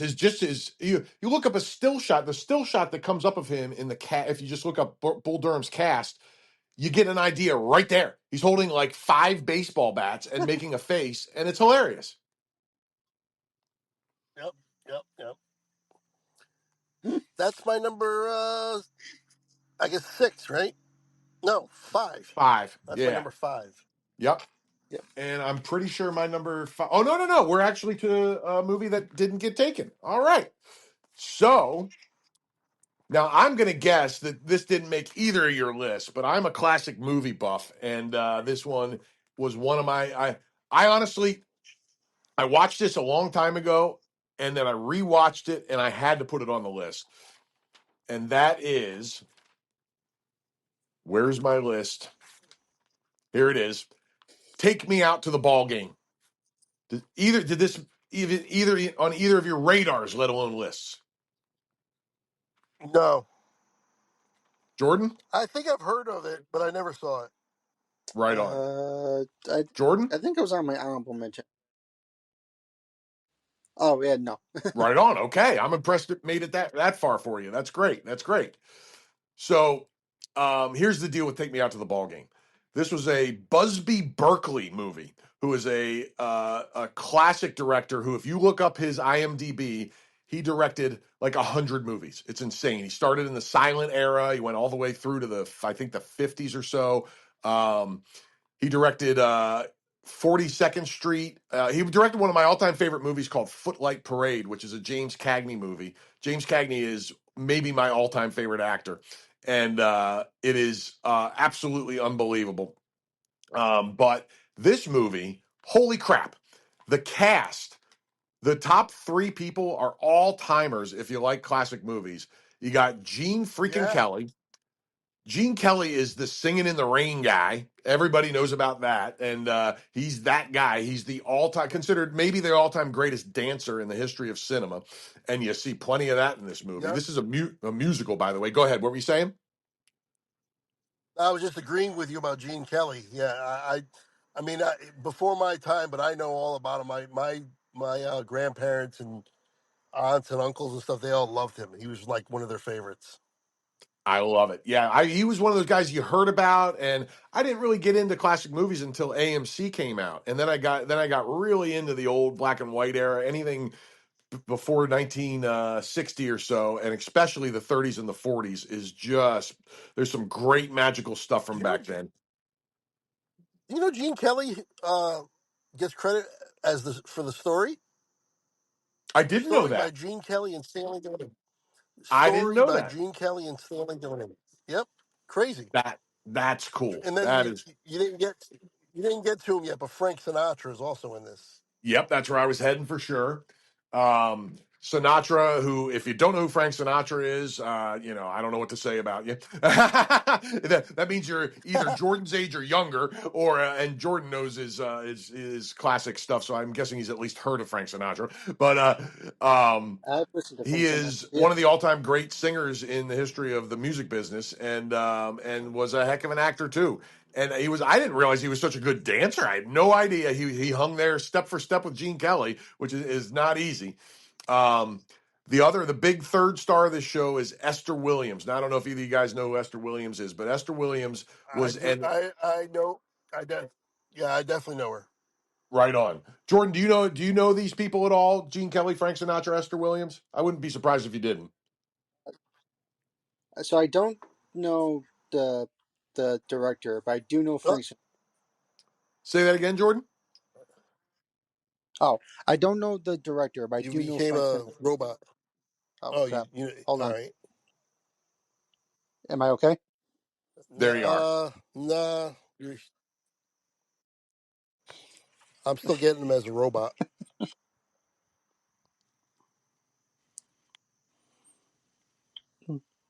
Say Hello, something, Jordan. hello. Can you hear me now? There we got you.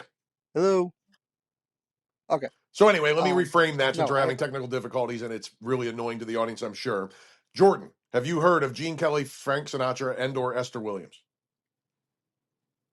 I heard of Frank Sinatra.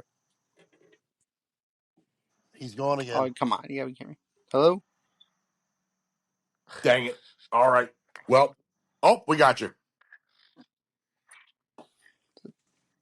Oh, can you hear me now? Nah, he's still You going you're in and out. zoxing in and out.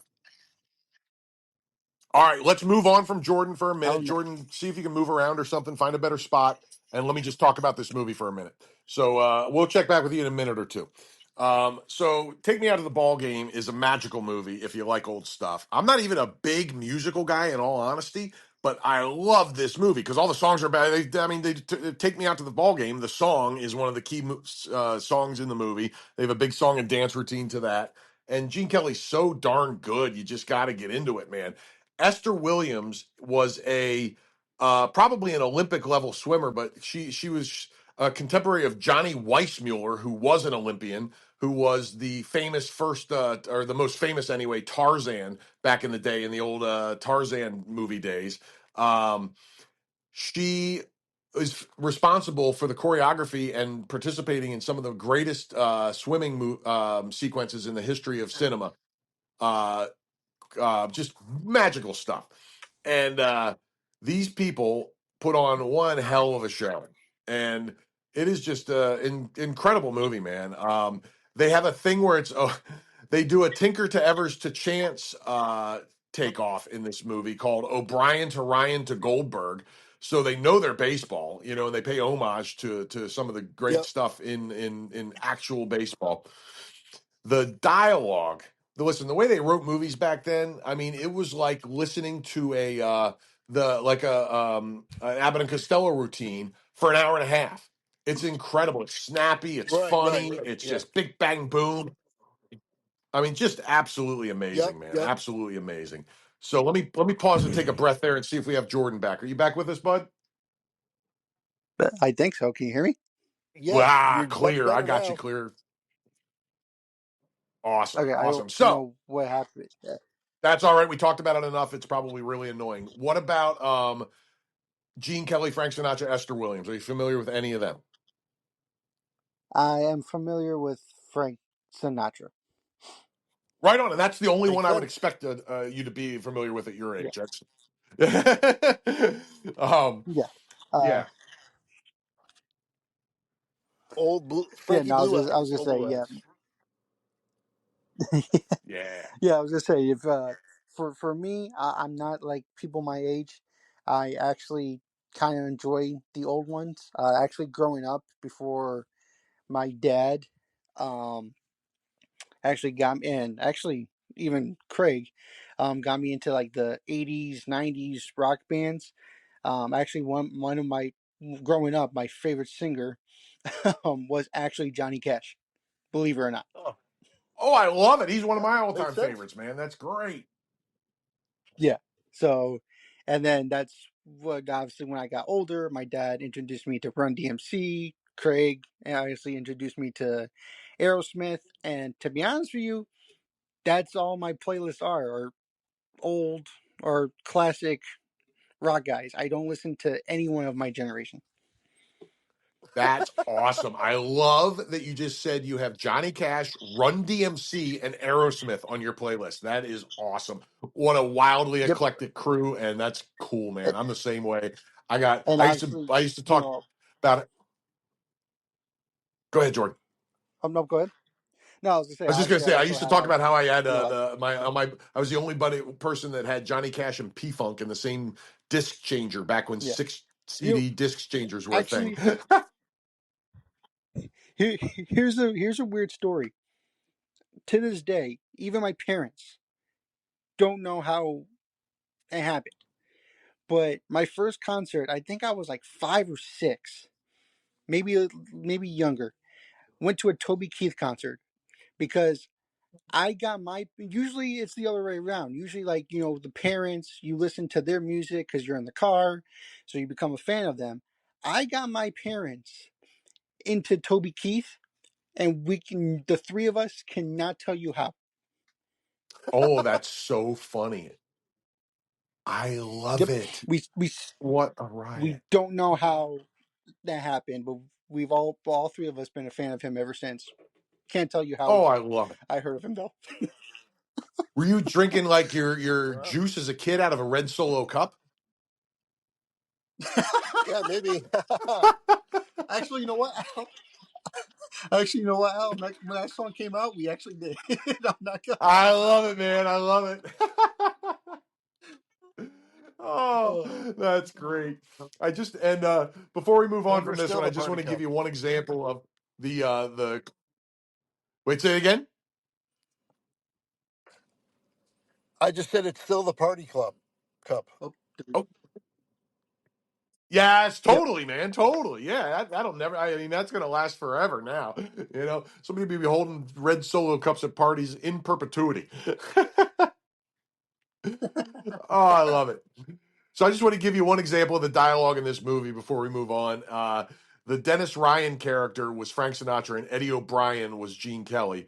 And Dennis Ryan has a crush on the Esther Williams character, who's Casey Higgins, and he had a dream about her, and he's telling. I'll just use their real names, Gene Kelly. Frank Sinatra's telling Gene Kelly about the dream he has about her the night before, and he says, so she hit me over the head with her own club, slings me over the shoulder, and carries me out of a cave into the woods. And Gene Kelly says, and what did you do? And Sinatra says, I don't know. I was unconscious. Kelly says, you dope. You missed the best part of the dream. And Sinatra says, you think so? Oh, man. And it's like that the whole way through the freaking movie. When they're not singing and dancing, they're having dialogue like that. And it is just wonderful movie, man. That's awesome.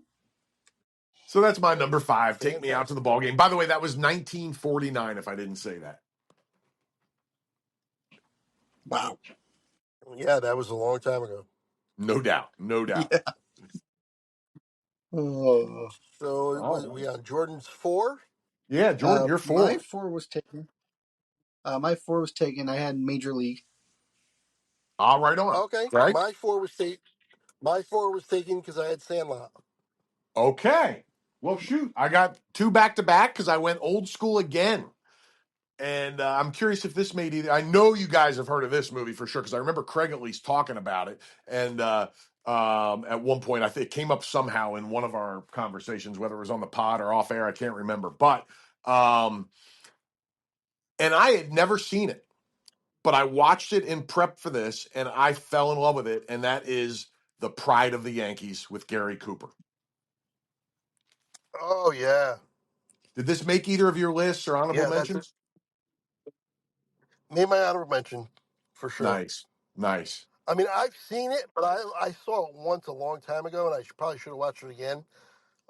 But it's a great movie, and Gary Cooper's fantastic in it. Another all time great actor for sure. Oh man, all class this guy, and it was a perfect guy to play Lou Gehrig, who was all class. Yep, yep. Mm. Um, Jordan, was this on your Walter radar at all? Brennan sounds very familiar. Oh, Honorable we're going to mention. talk about Walter Brennan for sure. Real quick, Jordan, was this on your list? No, it was my honorable mention. Right on, right on. I didn't expect it to make either, but either of you guys' list. I was curious if it did. Yeah, let's go back to what Craig just said about How Walter great was it Brennan. seeing Babe Ruth? How great was it seeing Babe Ruth trying to act? Oh man, he was in this movie a good amount. He acted in this movie a decent Yeah. amount.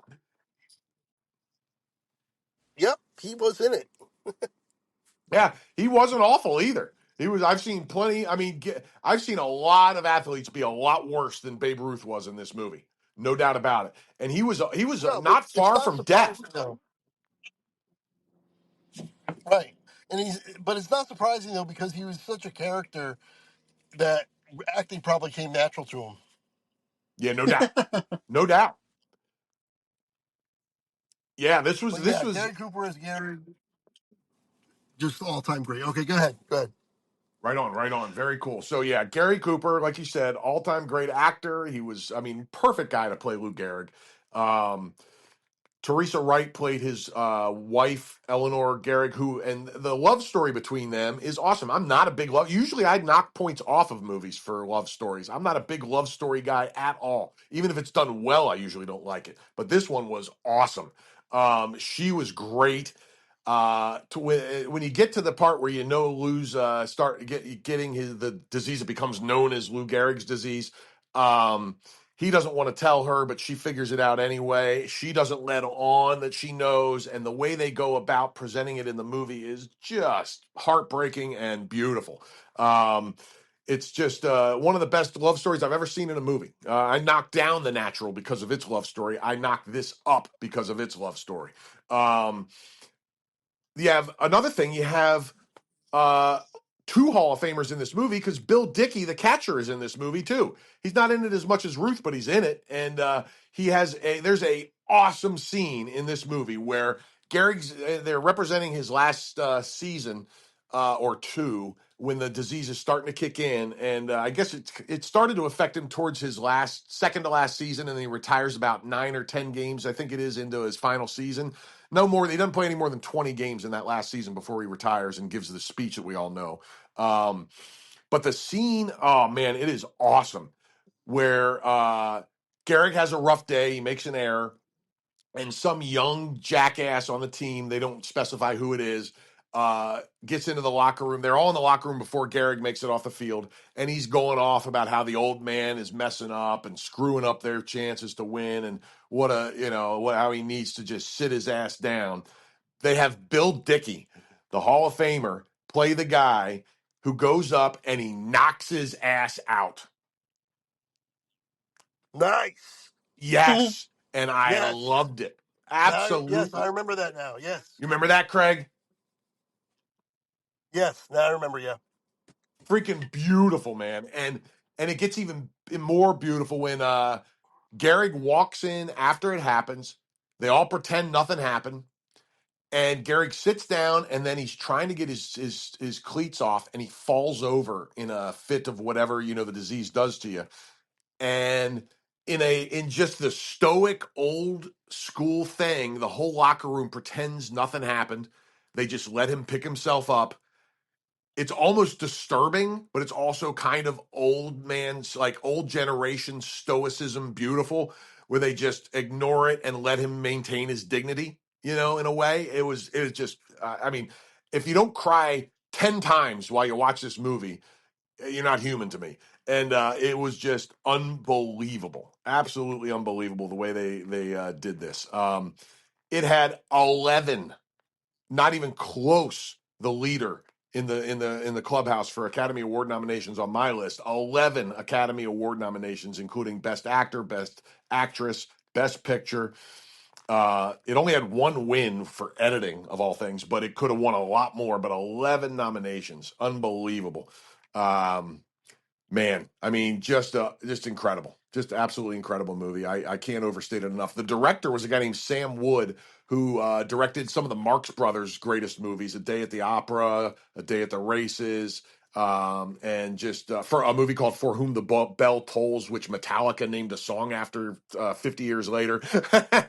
um, and Yeah. just, Yep. I can't overstate the beauty of this movie. Yeah, it should have made my list, to be honest. Now that I'm thinking about it more, I didn't see it enough. I don't know it enough. I mean, I saw it, but it's been years, and I kind of just I don't know. It's kind of got lost in time in my mind. But I'm glad you brought it up. I'm really glad you brought it up. Right on, man. Yeah, no, that's cool. And it's the old school movies. The older they get, the harder they are to remember. And I have an affinity for them. I was looking to get a couple of them on the list, and I did with this one. And Take Me Out to the Ball Game and Pride of the Yankees. Just a beautiful movie, man. Beautiful movie.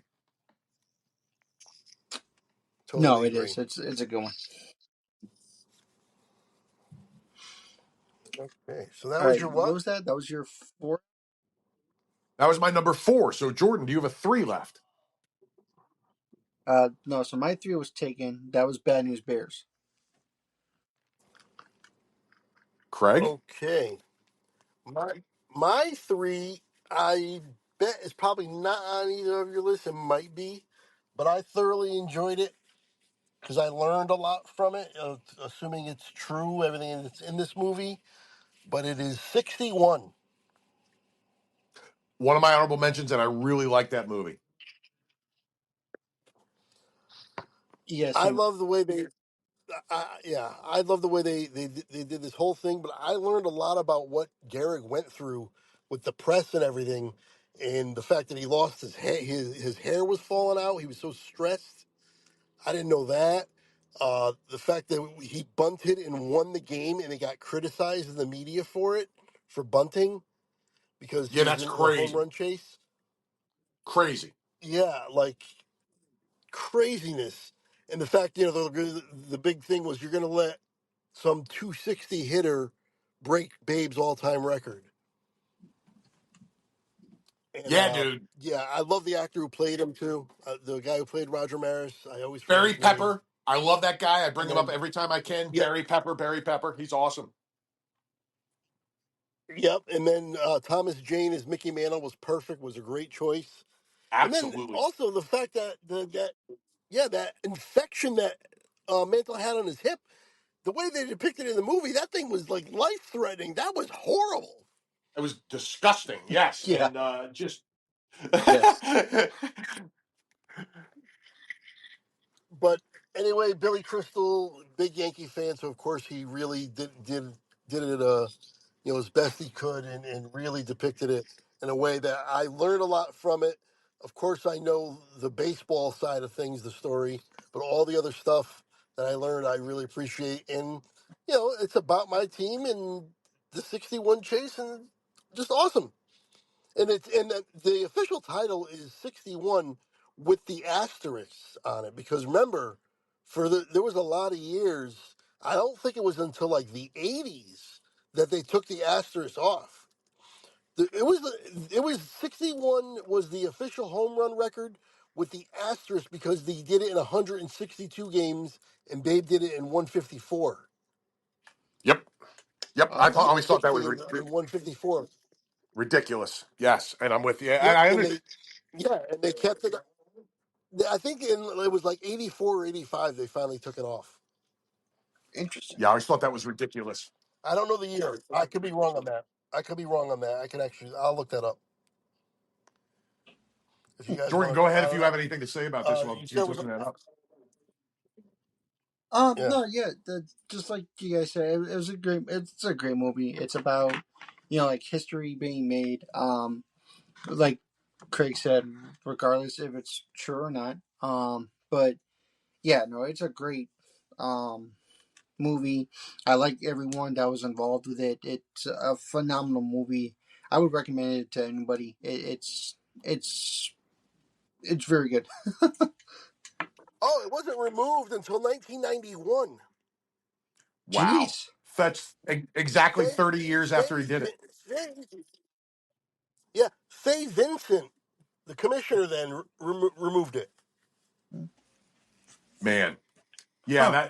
that's a shame. I wonder if I'm guessing Maris had passed by then.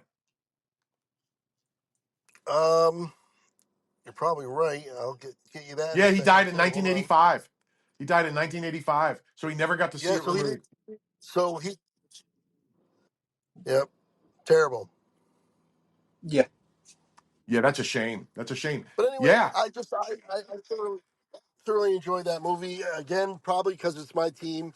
But anytime I can learn stuff about my team, I'm always into it. And yeah, I learned a lot about all that he went through with that I didn't know about. I think it's a great choice, man. I think I like that movie a lot. I really like the Barry Pepper Thomas Jane combo playing Mantle and Maris, and yeah, it's a heck of a movie. It didn't make my top 10, but I liked it a lot, and it was one of my honorable mentions. Yep. All right. So that is my number 3. Okay, well, I do have my number You have a 3? 3. I do, and it's going to be higher on both of your lists, apparently, from the what's left from everything that's been eliminated, and it might be number 1 for both of you. Let's see. Um, my number 3 is Field of Dreams. It is my number 1. It's my number one as well. Jordan, And right this on. was of all of our lists that we've done. This is probably the easiest number 1, even over some of the more obvious ones of all of our lists. This was just as easy as whatever the easiest one was. Uh, this was a slam dunk, no doubt, was going to be number 1 as soon as we said we were going to do this list. Right on, right on, and I understand that. I do. I'm just more of a comedy guy, so I have two of the two best comedies over it. But it is, and talk about tear jerkers. You know, Garrett, the Pride of the Yankees is going to get you more Oh, throughout the course of the movie, but this one gets you big at the end. oh, the end of this movie. If you ever want to see a grown man cry, the last 15 minutes of this movie, every grown man cries. Yeah, no doubt. No doubt. I mean, I've seen this movie dozens and dozens of times, and whenever I do see it again, I still tear up at the end. Yep. It's crazy. But yeah, 100%. another great cast too. Burt Lancaster died like shortly after this was made, I think. Yeah, and he was What a great. great role he played, and what a great oh my god, he was so great in this. But yeah, Costner is the baseball guy for movies, obviously, and this was just an all timer. And yeah, it's not just the number one baseball movie for me. It's probably top 10, maybe top five ever any movie of any genre of all time for me. Right Wow. on. Right on. Okay. Yeah, it's just one of my favorite movies. Period. Yeah. No, Jordan, go ahead, it's man. mine as well. Yeah, I was gonna say it's definitely mine as well. It's just a great movie. It's fascinating. It gets you hooked all over, and also the speech that James Earl Jones uh, Yes, is probably one of the best speeches ever. It's so awesome. It's amazing. baseball marks the times. Yep. Little interjection on that It's an topic. amazing. Yeah. Do you guys know now his character in the Yep. movie was Terrence Mann? Do you guys know who that was based on? Because I did not know this. Oh no, who? Although I might have known it, I maybe just forgot. Who is it? J.D. Salinger, who wrote Catcher in the Rye. Really? Yes. Huh. They used JD What? Salinger.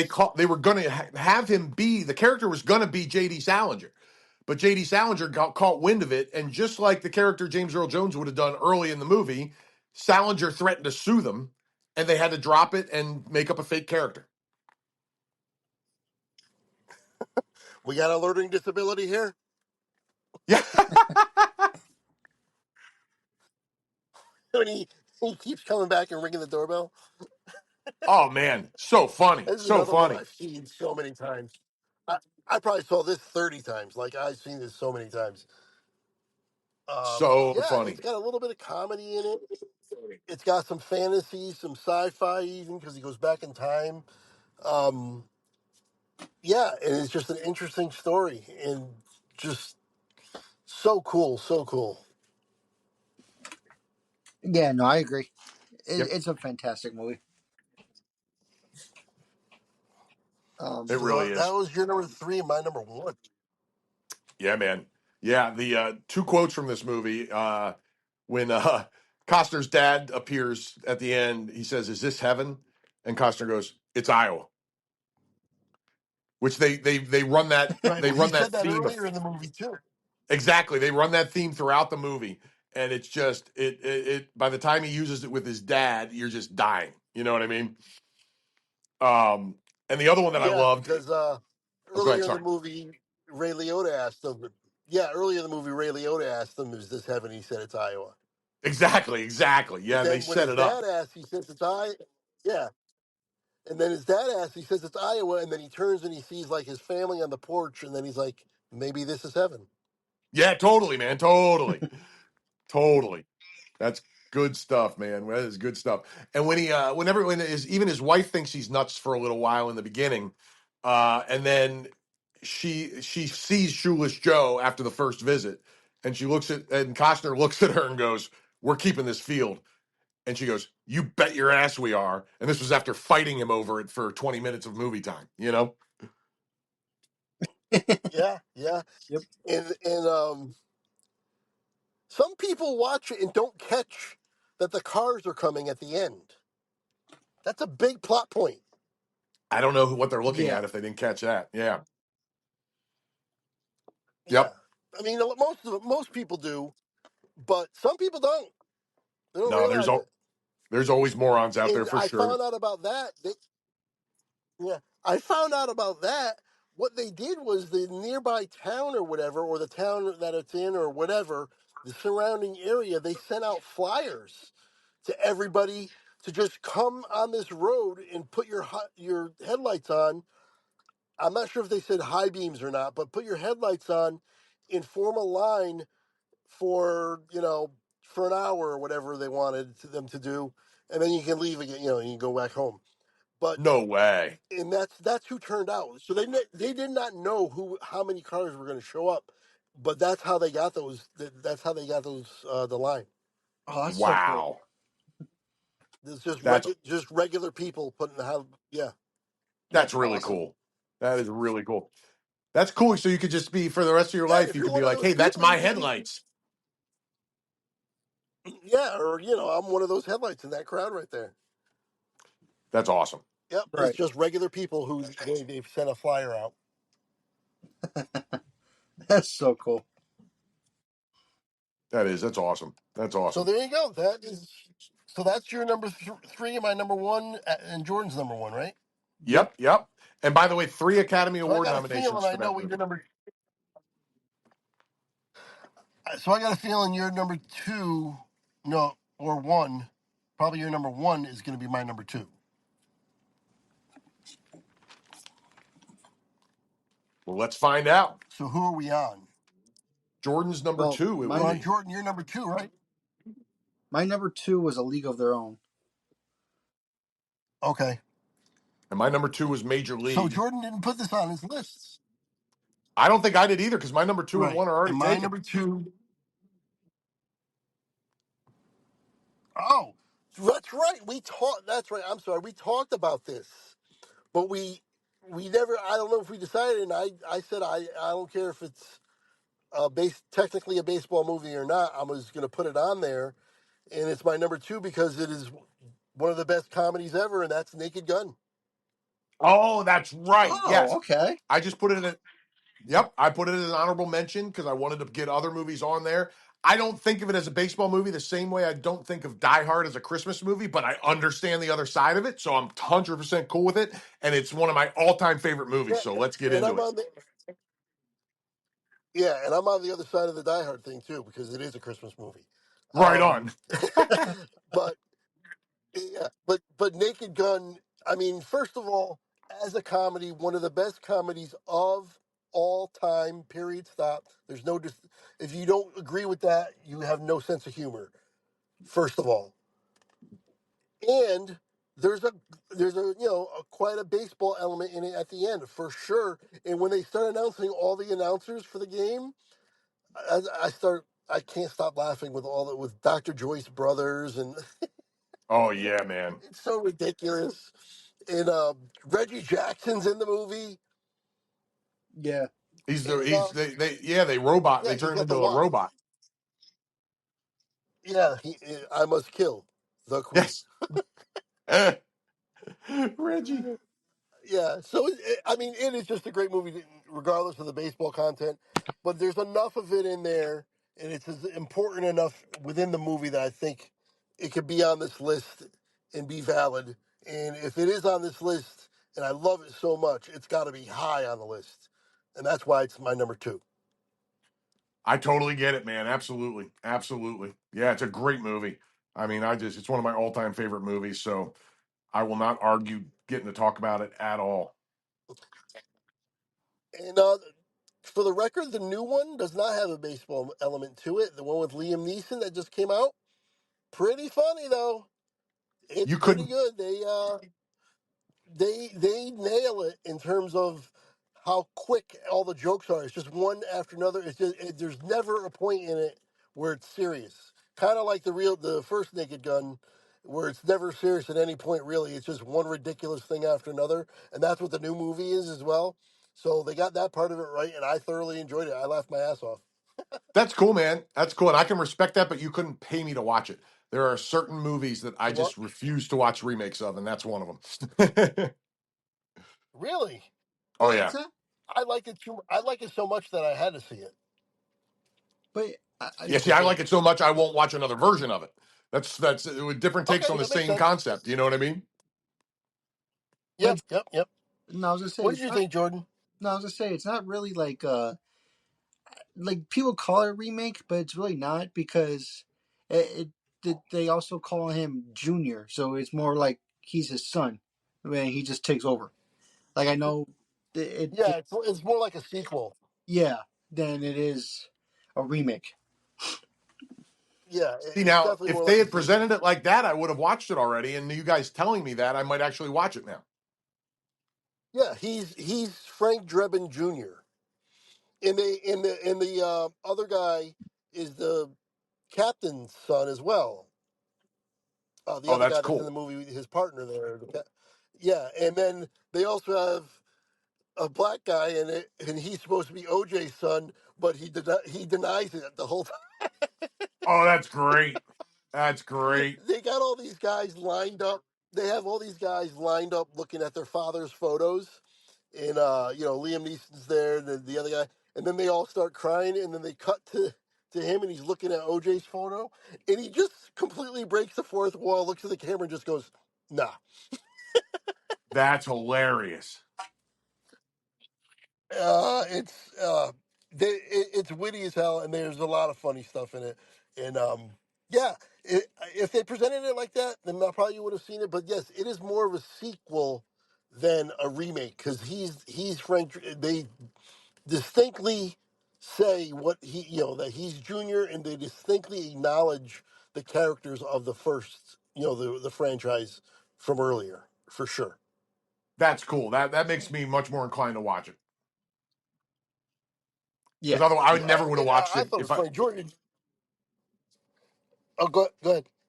I was just gonna say I never would have watched it in 100 years if I didn't know it wasn't a straight up remake. That's cool. That's good to know.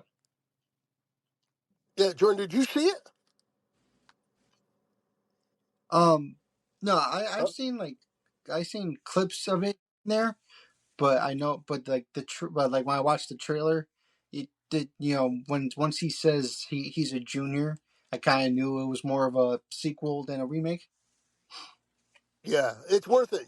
I'm sure you like the first one. If you do, you'll like this one. It's the same concept, same things, and just rapid fire, one ridiculous joke thing after another. There's never a serious point in the entire movie, and kind of like the first one, there's never really a serious point, or even the second one or the third one. Yeah, So totally, man. that's Totally. my number. That's my number two. Love it. All right. Love it. Well, then I think we're all set, Well, I right? think we So got for all of some them, didn't we? questions, yeah. Yeah, that's all of Yeah. them. That's all mine. Absolutely. All right. Do you guys want to do some honorable mentions, or you guys were most of you guys taken? Actually, I I didn't still have do a at least. ton. Yeah, I didn't do a ton, so I think we mentioned all my honorable mentions. I have two that I want to talk about for sure. Oh, Okay. okay. Yep. Do you have anything you want to do first, Jordan? Um. Yeah, I got a couple honorable mentions. One of them, my personal favorite. Maybe you guys have seen it, maybe not. But it's a Disney movie. It's called The Rookie. You guys familiar with that? Oh Yes. yes. Yeah, that Yep. that I like that one. That's one of my favorites. About like the school teacher who is also a baseball coach for his school, and he throws so hard they try to get him to sign up for major leagues. And then he actually ends up making it in his hometown. So his family and even his class are there. Um, yeah, I don't know. It's a great movie. I like that because he doesn't think he has it, and he thinks everyone's lying to him. But in reality, he does have it. Yeah. Yep. It's a Yep. Yep. cool, That real and that's story. that's based on a true story. Yeah, true story. Yeah. So that I had to put that on my honorable mention. It couldn't make my list. but I like it so much. It had to be either on my list or honorable mention. Yep, yep. Great real life story. Love that you put that on there. Yep. All right. Well, one Um, of mine. Actually, Oh, go ahead. I just thought of one real quick. Ever see Angels in the Outfield? Yes. Yes. I li- I mean, that was kind of hokey as well, but I kind of like it. Plus, Christopher Lloyd, I love, and he's in it. And Tony Danza, come on. So I like that movie quite a bit as well. I did not even mention it in my honorable mentions, but I just thought of it now, and I definitely liked it. But go ahead. I'm with you. It's hokey and it's fun and awesome at the same time. Yeah. Yeah, no, it's a great movie. What do you got? All right. So one of mine, and this is one. If you haven't seen this, try and find it. It's worth seeing. I don't know if did either of you guys ever see the movie, um, the Bingo Long Traveling All Stars and Motor Kings? No, but I definitely have heard about it for sure. What? Jordan, have you ever heard of this one? Yeah, that's what I thought you might say. I don't blame you.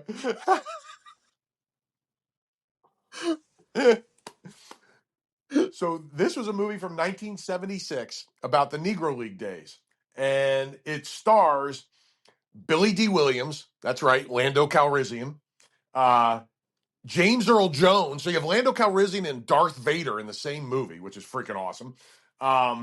And then if that isn't Yes. enough for you, you have Richard Pryor, one of the funniest people in the history of the planet. Those are the big three, and then there's plenty of just unbelievable cast of black actors that is just it's awesome. Uh, Shoot. Al, this could be me. This could be me, but I'm losing you. Jordan, do you hear him? Yep. No, Al, you there? Might be me. oh God, can you not hear me? What in the world? No, Hello? we I lost you hear him for a little now. bit. Al? You were going. Yeah, I got you now, but you became a robot for a while. Oh, I think I got a phone call and didn't even see it. Sorry about that. Okay. Um, did you Okay. guys hear me talking about the plot of the movie at all? No. No. Okay, I'll just recap it very quickly. So the plot of the movie is it's from the Negro League days, and Billy D. Williams leads a band of renegades who, because he's pissed off at the way the Negro League owners are treating him specifically. So he recruits a band of players to go barnstorming around the country, and that's where the name of the movie comes from: the Bingo Long Traveling All Stars and Motor Kings. And they go around playing white minor league teams and a bunch of barnstorming games, and until they are finally invited back with open arms and as heroes now. And it's a wonderful movie. It's really a fun flick. It's funny. It's touching. It's but you just have some great actors in it, and really cool movie that gets overlooked sometimes. And I just thought I wanted to put it in my top 10. I couldn't find it to rewatch, and I haven't seen it since I was a kid, like in my late teens. So I didn't remember. I wasn't sure how much what I would think of it now. So I'm trying to find it to watch again. I just couldn't find it on my options that I have right now. But it's a really cool flick, and it's certainly at about an important time in baseball history. So really cool stuff. Yeah, I'm looking at it now. I don't know it, didn't watch it, but I didn't watch it, but I do know of it because of the crazy name, and I remember growing up, throughout the years, every once in a while it would just come up for whatever reason, and I was mhm. always like, I got to check that movie out. But yeah, the name is what I remember, but I don't remember anything about anything about it. I never saw it. I love it, man. Yeah, and it's based on. By the way, it's based on Satchel Paige. Like the Billy D. Williams character is supposed to be Satchel Paige, which is pretty cool. Oh, nice. That is cool. So yeah, that's one of my honorable mentions. And then the other one, the last one for me, is a movie called. And I mentioned this one to Craig off air a week or so ago. This is a pretty cool find that I'd never seen before this exercise, and it's called Safe at Home. And this movie is from 1962, and that year is very important when you talk about this movie because it stars Mickey Mantle and Roger Maris. And what did we just talk about? 61, which was the year and the amount of home runs that home run chase happened.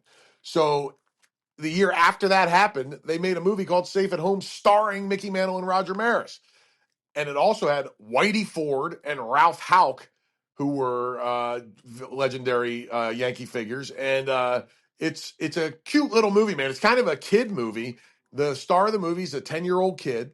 The other than Mantle and Maris, you also and Ford and Houck, you also have William Frawley, who was Fred Mertz on I Love Lucy. If anybody remembers their old sitcoms, he was the chubby neighbor who was one of the funniest characters in a funny classic show.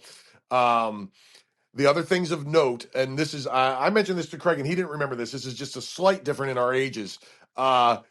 Dan Collier plays the young kid's dad. And Dan Collier, if anybody out there remembers this, they'll appreciate this. There was a classic ad campaign in the late 70s and early 80s with a gum brand called Hubba Bubba, and Dan Collier played the Hubba Bubba gum fighter. And they would have these ridiculous cartoons where they would do these, or not cartoons, but commercials where they would do fake gunfights, and they were really melodramatic. And instead of drawing their guns and shooting at each other, they would see who could blow the biggest bubble. Oh wow, And he was in Bonanza and Gunsmoke. Weren't they on for like 40 years or something? One of those shows was on forever. oh yeah, totally. Both of them were on for a long time for sure, and I'm not sure which one was on longer. They have it here as Don Collier. Is it Don or Dan? It's Don. Did I say Dan? Yes, Don. Okay, yeah. Uh, Bonanza was on for 14 years, and Gunsmoke was on. Jesus. Oh no. Oh no, it was on for 20 years. Yeah, I thought like Law and Order SVU was on for a long time. You know, I mean they ran some shows long back then. Yeah, well, Law and Order SVU was on like year like what is it, 26 or something, 28? Yeah, the only thing on longer than that is probably The Simpsons, Yeah. Yeah. Yep. which is The Simpsons, by the way, has been on television since I was in 8th grade, and I'm 51 years old. Yep. I was 13 years old when that came out, and I'm going to be 50. Yeah, it's nuts, I nuts. wasn't, I wasn't even born. It's my favorite cartoon of all time. That's awesome. That's awesome. I love Yep. that. Hmm. But So yeah, anyway, man, Safe at Home, worth mentioning. I thought it was really cool. Plus, they wanted Mickey Mantle in the movie, but it's priceless because half the time when he's in the scene but not speaking lines, he's mouthing the other person's lines. No Babe Ruth, that Mickey Mantle, when it comes to acting, but it was still awesome. I loved it, and it was really cool. And it's a sweet little movie. It was the kid. The plot of the movie is the kid in the movie. He lies to his teammates in his little league team that he knows Mickey Mantle because there's a dickhead on his team who's being a jerk. So he makes up a story about knowing Mickey Mantle, and and then he stows away in a car to go to spring training and try and talk them into showing up at the baseball banquet, and so he can have his lie not be a lie. And then the Mick and Maris give him this great speech about how, listen, we can't help you out, buddy, because you got to own up and be a man about your lies. You got to take responsibility and tell them the truth. So he owns up to it. He tells them the truth, but then they come anyway. right. Beautiful. That's perfect. Yep, I loved it. I loved it. That's awesome. And that's all I got, guys. Um, All right. I got two more if you guys have time. Please, please. So, one of mine, I wasn't a fan of it at first, but then I actually sat down and watched it, and I like it. Have you guys heard of Trouble with the Curve? I Yes. have heard of it. Never Yeah. saw it. I Oh don't my. think I saw it, but let me look it up. All right. So Clint Eastwood is in the movie. He plays a scout, and he tries to teach his daughter, but he's old school. You know. So he's trying to teach his daughters like, listen, you can't judge a guy by the way how he looks and how he does. You got to hear the sound and all that stuff. So he plays for, I think it was like the Braves organization, and they think he's old school, this and that. And his daughter um is like on a business trip or something, and she looks at this kid who to make money goes to like some high school games or something and sells peanuts, but he's also throwing the ball. So she's like listening to him, and she finally understands, oh, this is what my dad means. And she takes him to the Braves, but they already drafted their number one pick. And they show him, and the owner of the Braves goes to like the GM. He's like, how come no one saw this? Our number one pick sucks ass. And he's like, we picked him number one. What we doing? So it's like, it's a great movie. It's, if you guys get a chance, you should watch it. It's like it's an awesome movie. Yeah, That's a sounds great. good. I'm sorry, Craig. Go ahead, man. I just want to say real quick. I did not see it either. Oh, Yep. if you get Yeah. Sounds fantastic. yeah, if you get it, it's more of like I said, it's more on like more of like a drama than it is, but it's really really good. Like, I didn't like it at first either, but when you actually sit down and watch the whole thing from start to finish, you're like, okay, it's great. Like, I think the ending is spot on. Wow. That's Is this from 2012? yeah. I saw that too, Craig. Yeah, Justin Timberlake is in this movie. John Goodman, Amy Adams. Matthew Lillard. How did I not hear about this? Yeah, How did I not hear about this? yeah, it's a I'm with you, man. It blew right past me too, Craig.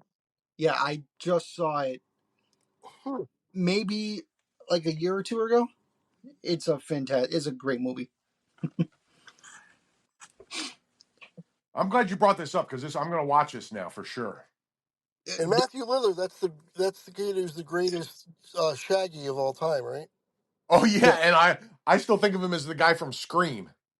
Yep. Yeah, he's the guy from Scream, but he played Shaggy in Scooby Doo, and he had the voice down perfectly. He's like the best Shaggy ever. No doubt, no doubt. And breaking news: Clint Eastwood played a character that's old school. Yeah, right. Imagine that. He's been playing old school characters since he was in his 30s. I love that. That's Uh, awesome. Great call, Jordan. yeah, no, it's a great movie. And then my last one, um, for my honorable mentions, uh, another Kevin Costner movie, For the Love of the Game. Oh yeah, that. Yep. When that came out, I wanted to see it. I never got around to it. I never saw it. Terrible Oh, on me. Same, Craig. Same.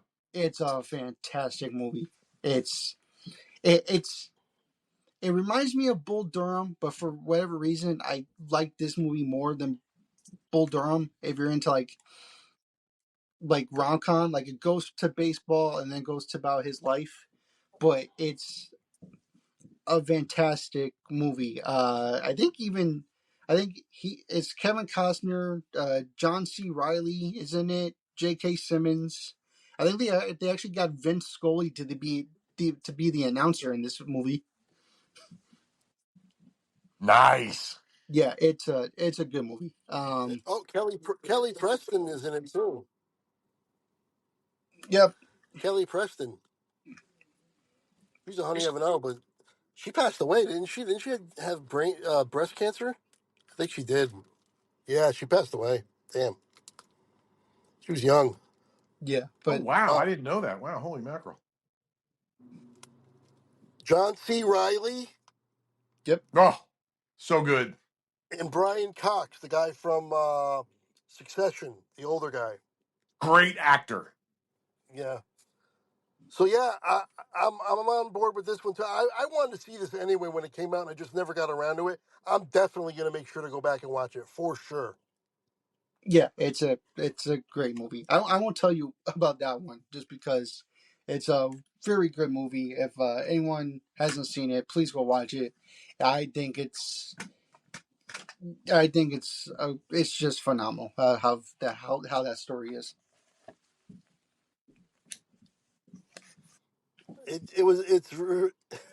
Wow, they really shit on it though. But it's It got mixed reviews from critics and was a box office bomb, grossing 46 million with a 50 million production budget. And Costner got nominated for the Golden Raspberry Award for Worst Actor. What? what? Yeah, that's insane. That's probably the Hollywood equivalent of voter fatigue since he'd already done what felt like a lot of baseball movies, you know? But you know who I don't care at all about and when it comes to movies? Critics. I don't give a Oh crap yeah, what you know? I don't care either. Yeah. And it's We're all funny how together things on that change over disagreement. time. Like, you know one of the worst reviewed movies of the late 70s early 80s was Caddyshack. Yeah, and it's like an all-time classic. Yeah. Yep. That's one of the funniest movies of all time as well. Of Just all time. It would be yeah, might be my number one if we were doing comedies. It would be in contention. yep, is it's great. Yeah. Yeah. That's funny though that they got ripped that hard. Screw the freaking critics, man. Critics are the scum of the earth. Yeah.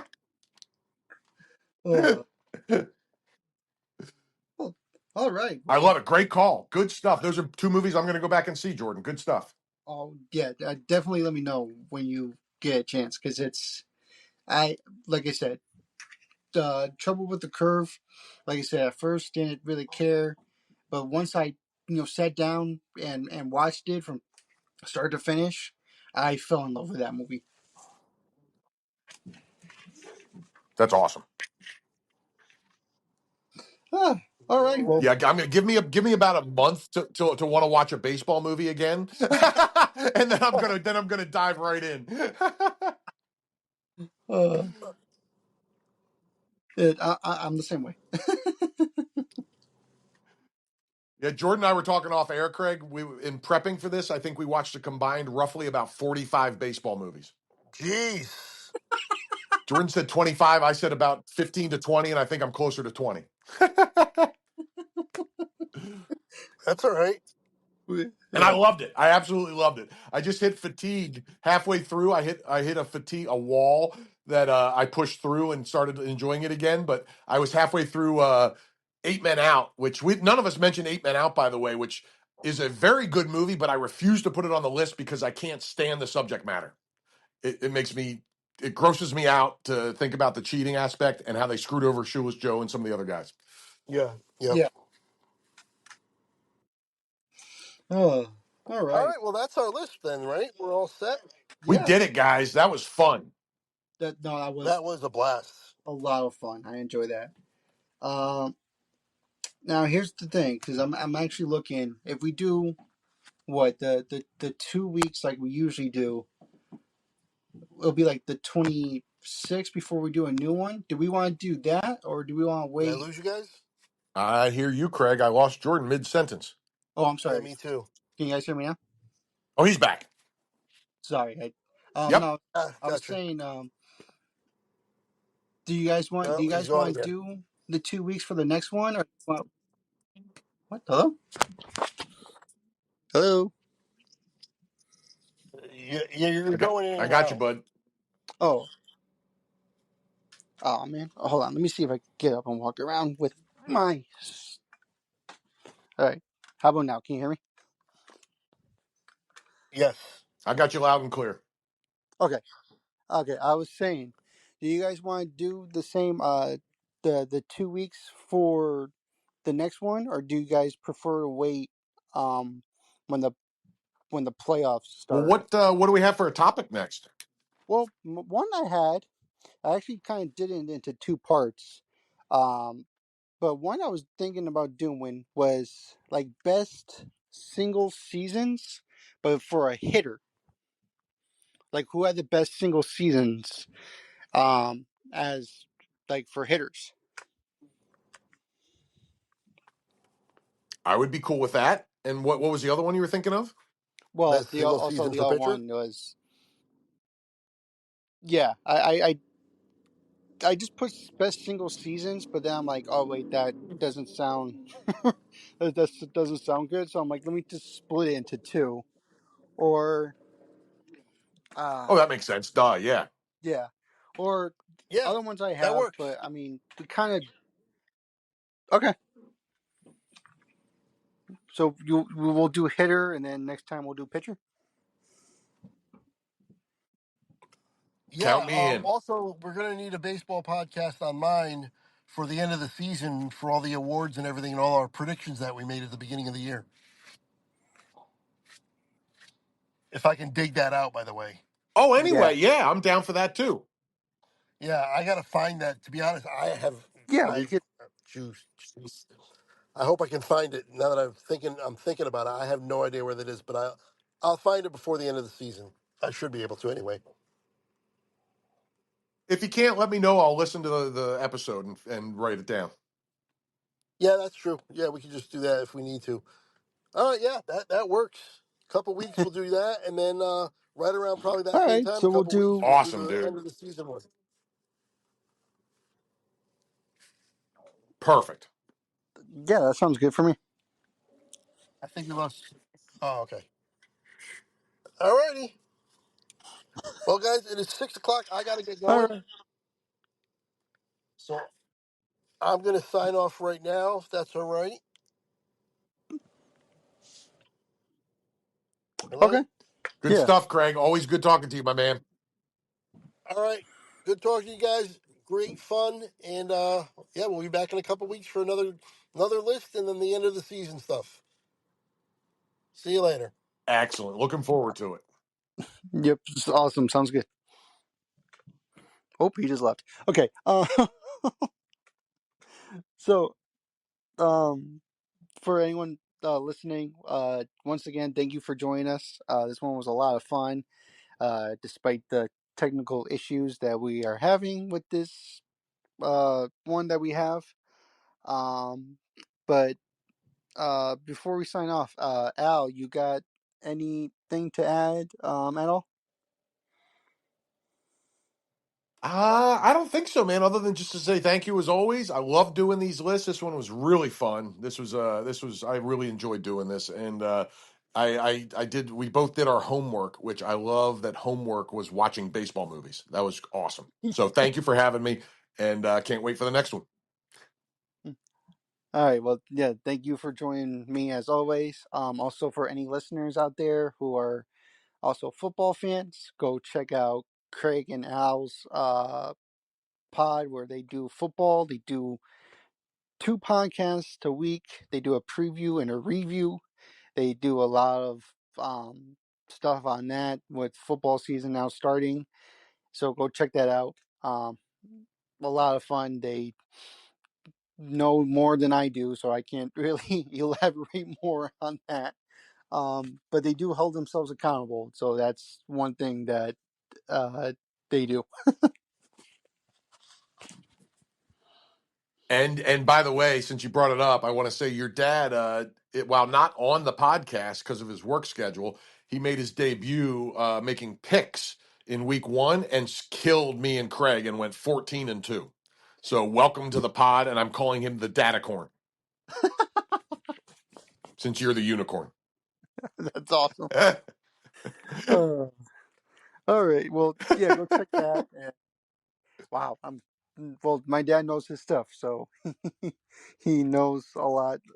No It's doubt. yeah, give him a couple days to research, and he knows what he's talking about. Um, so yeah, go check that out, and also check on here. We do our weekly recap every Monday. I think we got 2 more Mondays until the season's over, which oh I hate so much. But um, we'll still do that, and then of course when playoffs come, we'll try to do more here. I'll doing like an update sometime on Monday for when there's what we could do. But yeah, Al, thank you again for joining me. It's a lot of fun, always pleasure. And also thanks to Craig for joining us as well. It's a lot of fun when we get together, and I just love it.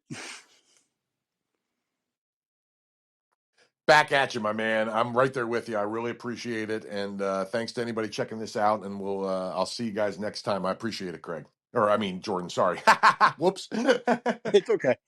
And thank you for the listeners for listening. And from that, I will see you all in the next one.